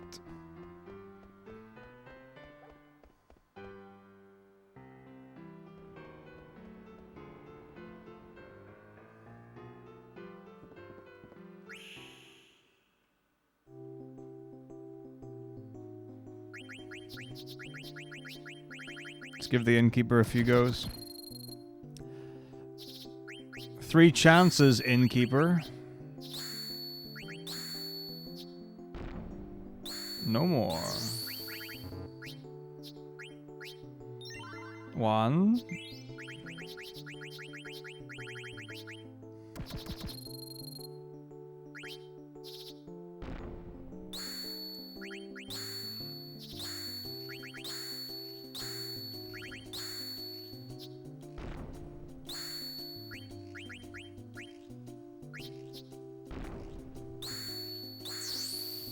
Two.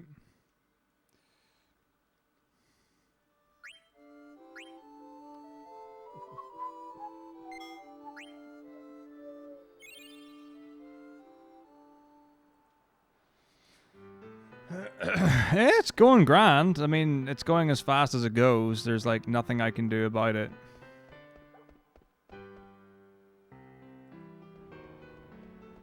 Either they play the card or they don't. And then it's up to me to win it.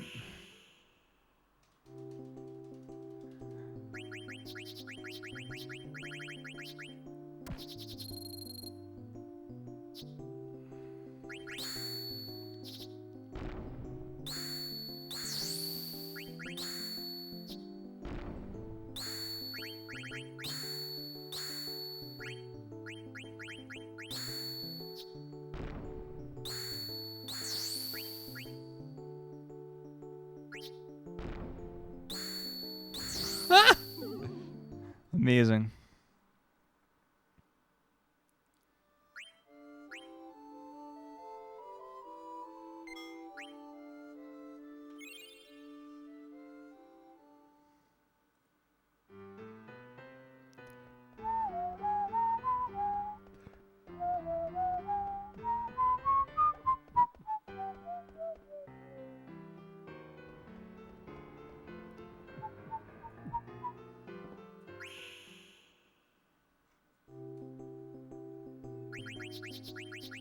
Oh, I will Tearly TD. I've been loving it. In 4 hours, I think I've got 2 new cards. Progress has been slow today. I got like 4 or 5 new cards yesterday.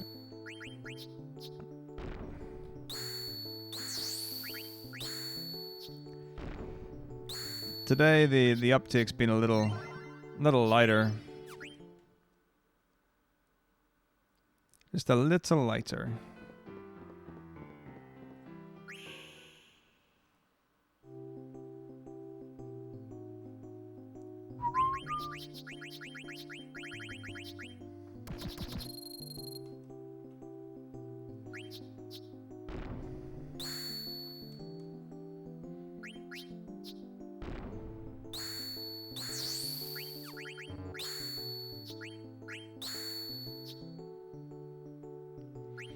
Maestro is 1,510 points, so one way of doing it is having one of each card, each with a unique arrow combination.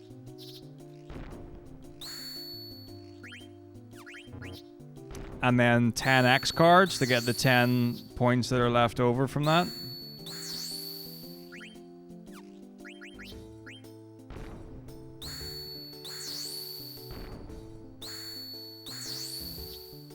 Wow. Good job, video game. Yup.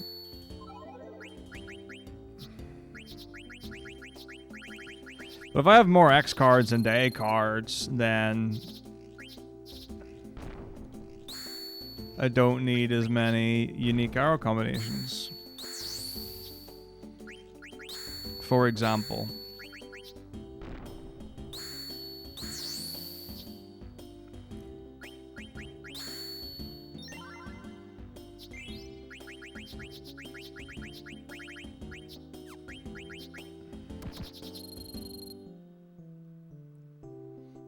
So right now I want an Armstrong card.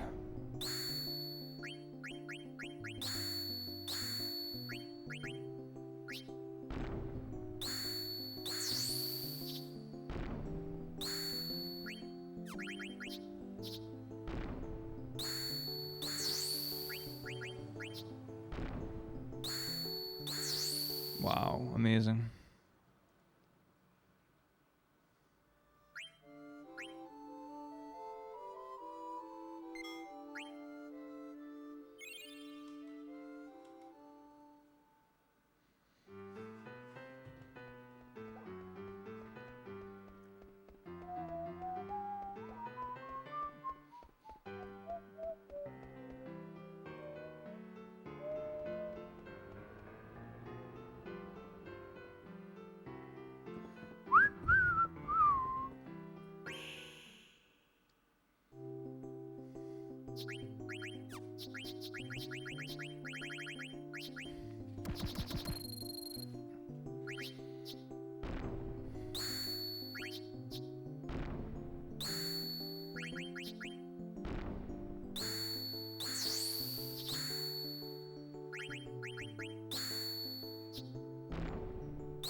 I don't know how long it's gonna take.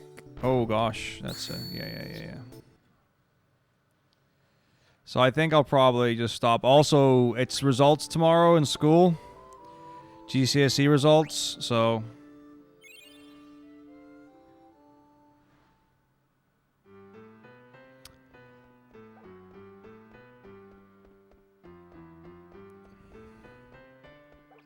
I want to make sure I'm ready for that.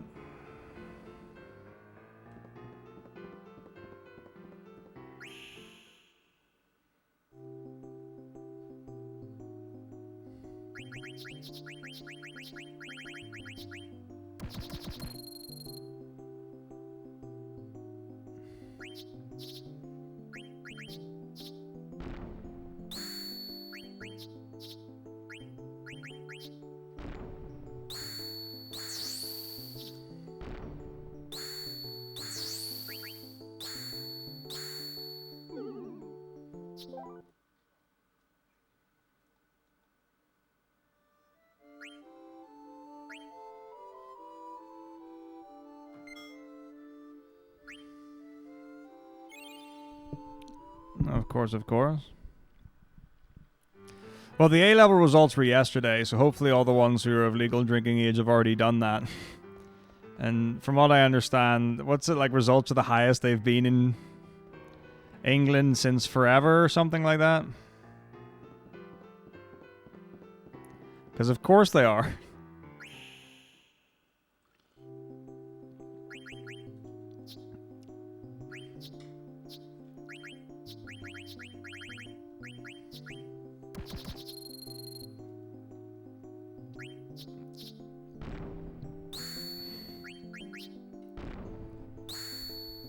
Like, why? How could they not be?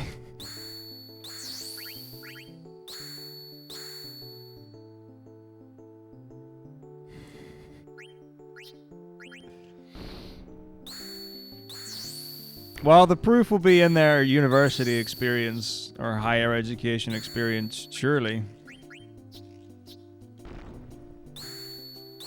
Oh, that's a lose. Oh, I do love 14.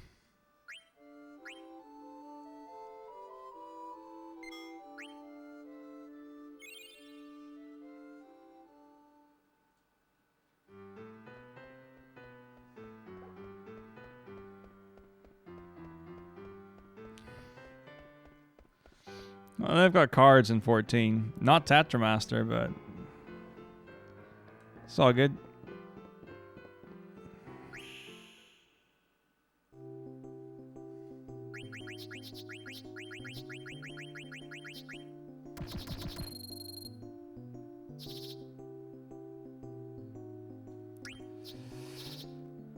Come on, Armstrong.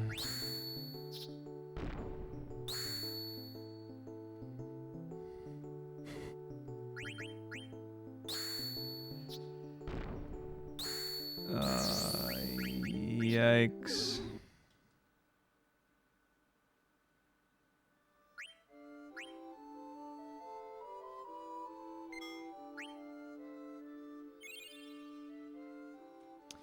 I think some of my GCSE ones can do quadratic formula.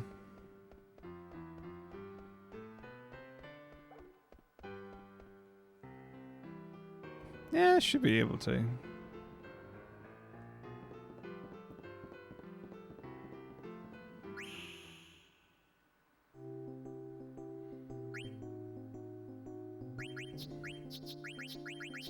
Like, I wonder if universities are being asked to change anything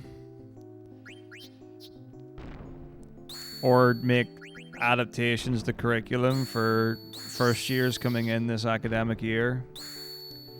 Like, goodness knows what it's going to be like.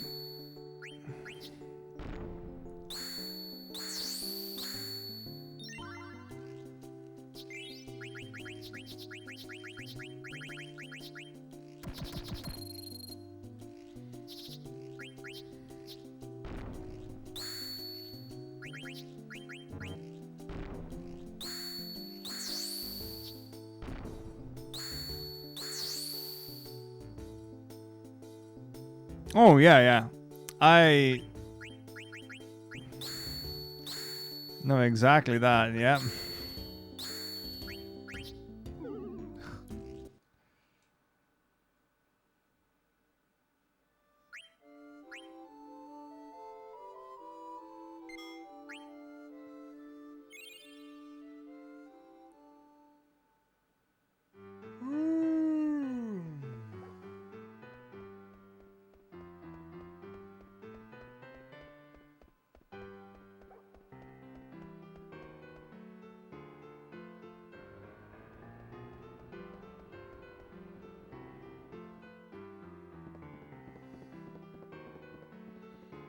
Yeah. Well, universities are a big deal.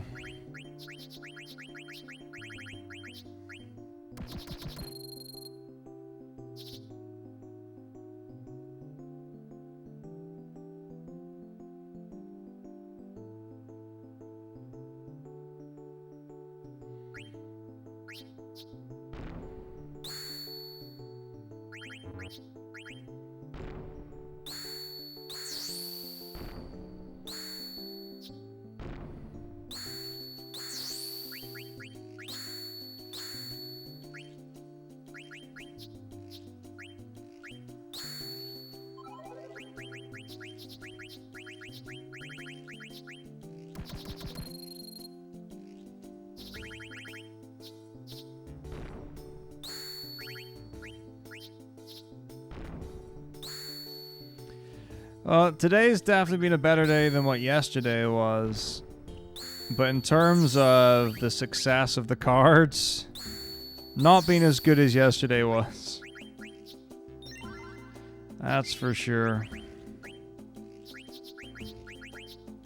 Let's see. So far you got 1, 2, 3, 4. Yesterday you got 1, 2, 3, 4, 5. Maybe it's about the same actually.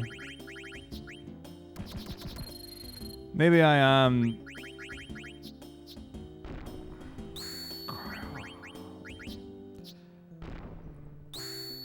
Just imagining the cards have been worse.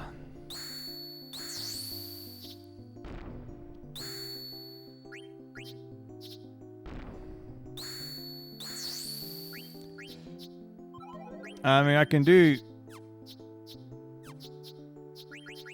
another explanation of it if you want.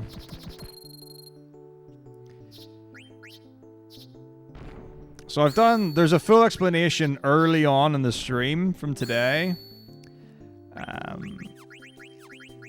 Where I go through the whole thing. I think I got a pretty good TLDR of it the second time round when I did the abridged explanation.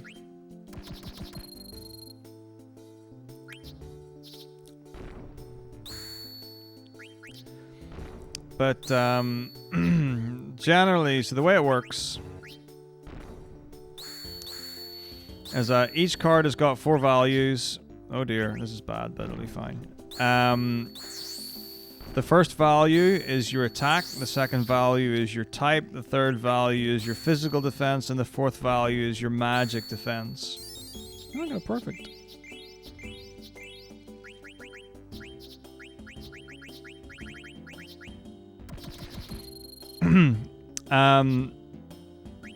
When you connect arrows with another card, so your arrow touches their arrow, you engage in combat. What happens is that the attacking card, the first thing, the game calculates a number.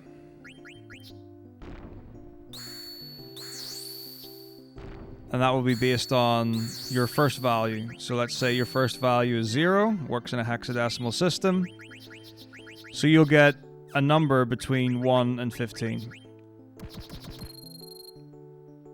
If you're level 2, it's between 1 and 31, I think. Or higher, you know, you're just adding 15 on for every level you've got. Then, based on what type you are, will depend on what the enemy rolls. So, and you know what's gonna happen. If you are a P card, that is physical, M for magic, X attacks the enemy's lowest defense value, whether it's physical or magical, and an A card will attack the enemy's lowest value, whether it's their attack value or their physical or magical defense. It doesn't care. It just goes for the lowest. Same thing applies. The game takes a random roll between 1 and the maximum amount, depending on the level. And that's how you get the two numbers that appear on the screen. Then comes the kicker. The game then does a second random roll between 0 and the first number you rolled.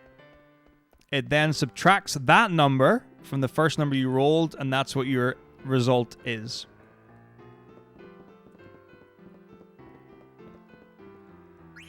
So, an example, you have a 0p00 card attacking a 0p00 card.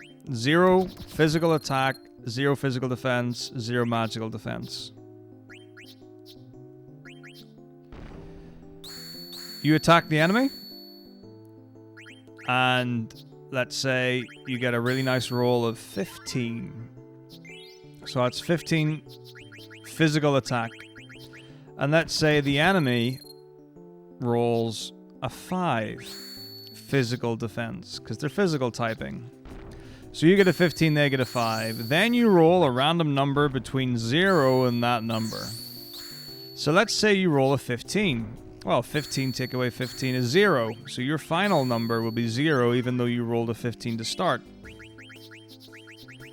And let's say the enemy's second roll is a 0. Well, 5 take away 0 is 5. So even though you rolled a 15 and they rolled a 5 for your initial rolls, because you rolled poorly in your second and they rolled favorably in their second, you end up with 0 and they end up with 5. Tetramaster's fun.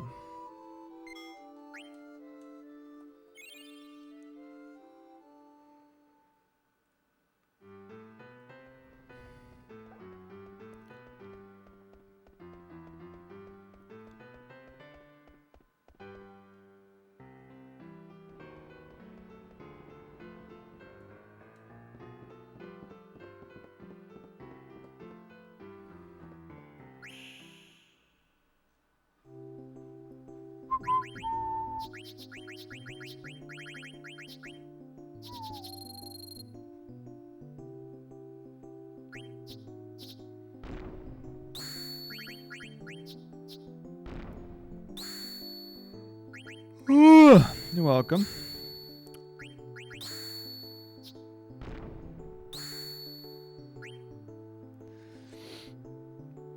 Yeah, it's a pretty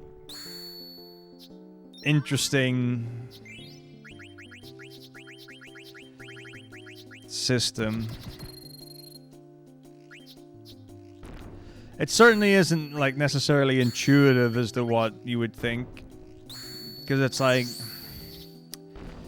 I guess the assumption would be higher cards roll higher numbers, which is true. They can roll higher numbers. Ooh, welcome.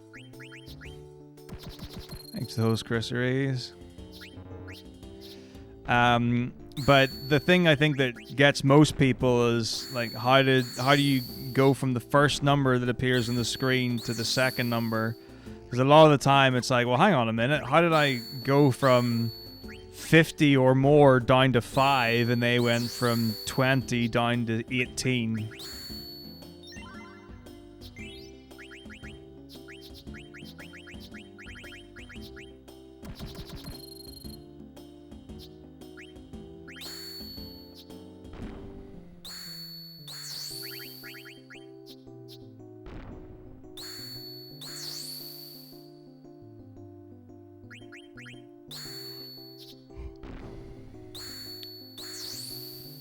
Yeah, so basically, like, the takeaway is that no matter what, you can always lose.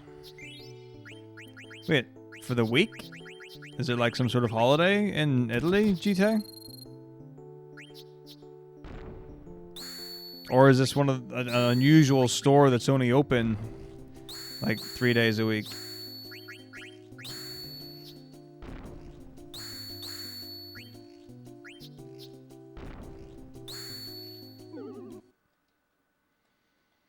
Oh, fair enough. That makes sense.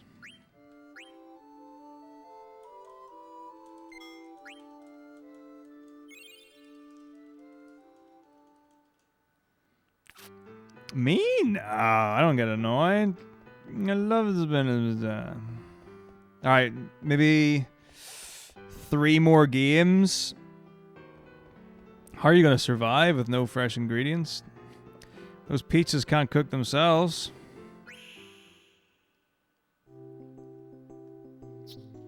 You mean like message length? Yeah, there's a character limit to messages. But I mean, it doesn't have to be 1. It could just be like, it could be 2 back to back. Exclamation mark schedule, and that'll tell you what's coming up. So I'm currently behind schedule. We should be doing get the Aurochs from Final Fantasy IX to... No, the Aurochs from Final Fantasy X up to level 99. So that's going to have to be postponed because of this.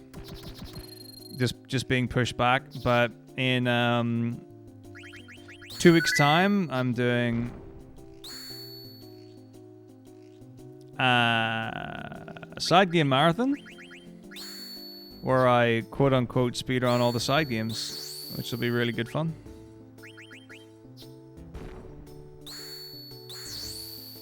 Oh yeah, I mean, like, I could totally put just like a link to a video or a clip or whatever.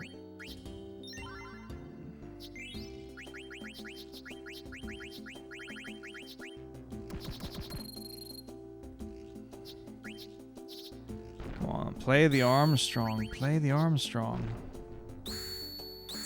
Ah, the Seed Aurochs are amazing.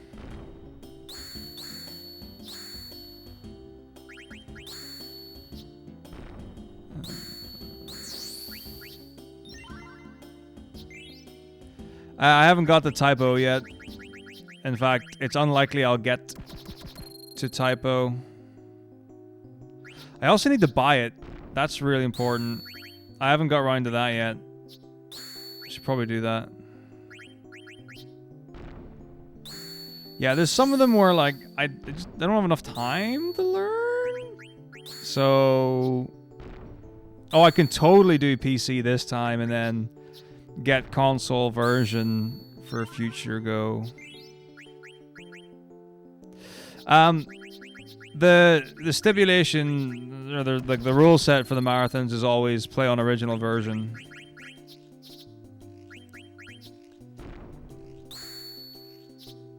But this one is a lot looser than the 1 to 15 marathon, and that's had a lot of time and effort gone into making that work and function in real time and all that, you know, so I've had to get pretty decent at all the games.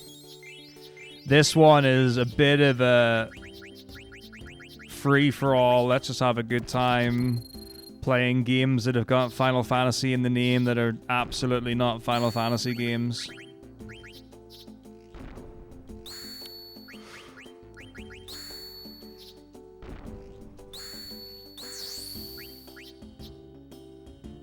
Yep, World of Final Fantasy, I think, is the last game on the list. Theater Rhythm's not on it. I've not put rhythm games. I've also excluded mobile games. So there are a number of Final Fantasy mobile games, but for the sake of ease of capture, etc., and the fact that some of them are like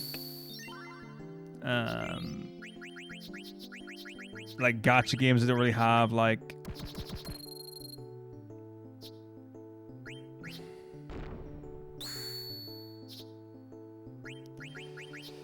campaigns or endings and stuff like that.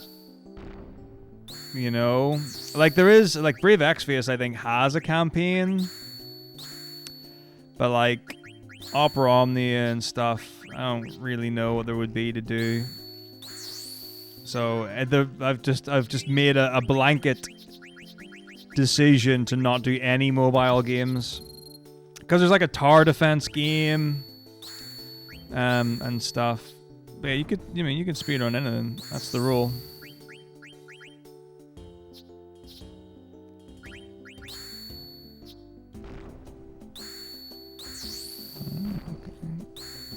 There it is. Alright, here we go. Last one, then I have to go. Otherwise, I'll miss my appointment. I mean, unless the doctor's late, but I mean, there's nothing I can do about that.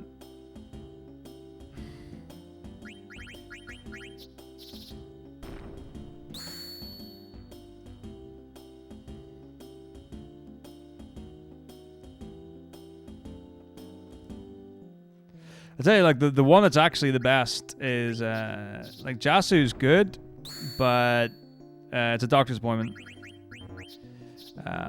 Bada is actually the hero of the Aurochs. Like, as far as speedrun is concerned, Jasu's great because he's faster than the enemies, so he can outspeed people.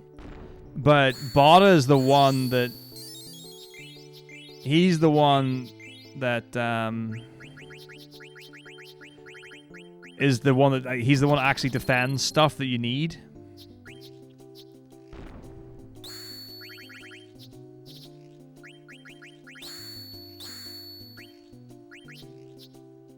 Alright, yeah. Alright, we're done. Boop. It's, no, the best thing about, the best thing about the Genji card is it's OP 69. No, Letty's decent. I would say Dado, but he becomes, like, when they scale, Dado becomes pretty good.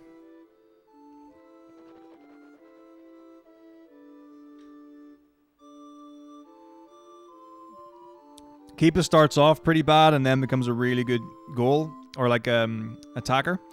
Right, cool. So like I said, the results is tomorrow. So I might be late. I've also got ASA meeting and stuff. So it might be a bit shorter in the middle of the day and stuff like that. That's real close to SE. Let me just check something very quickly.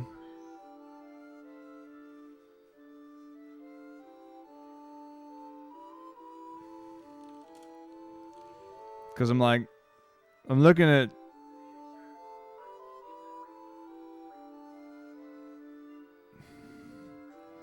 James is streaming, he's on a save screen. I'm like, I don't want to read it. Maybe he's going to finish stream.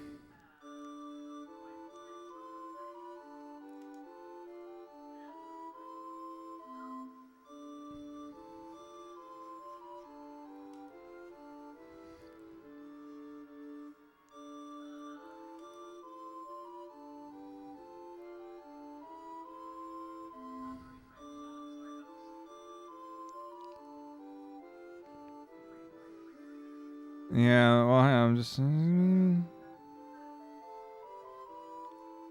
I gotta go quick. I need to go.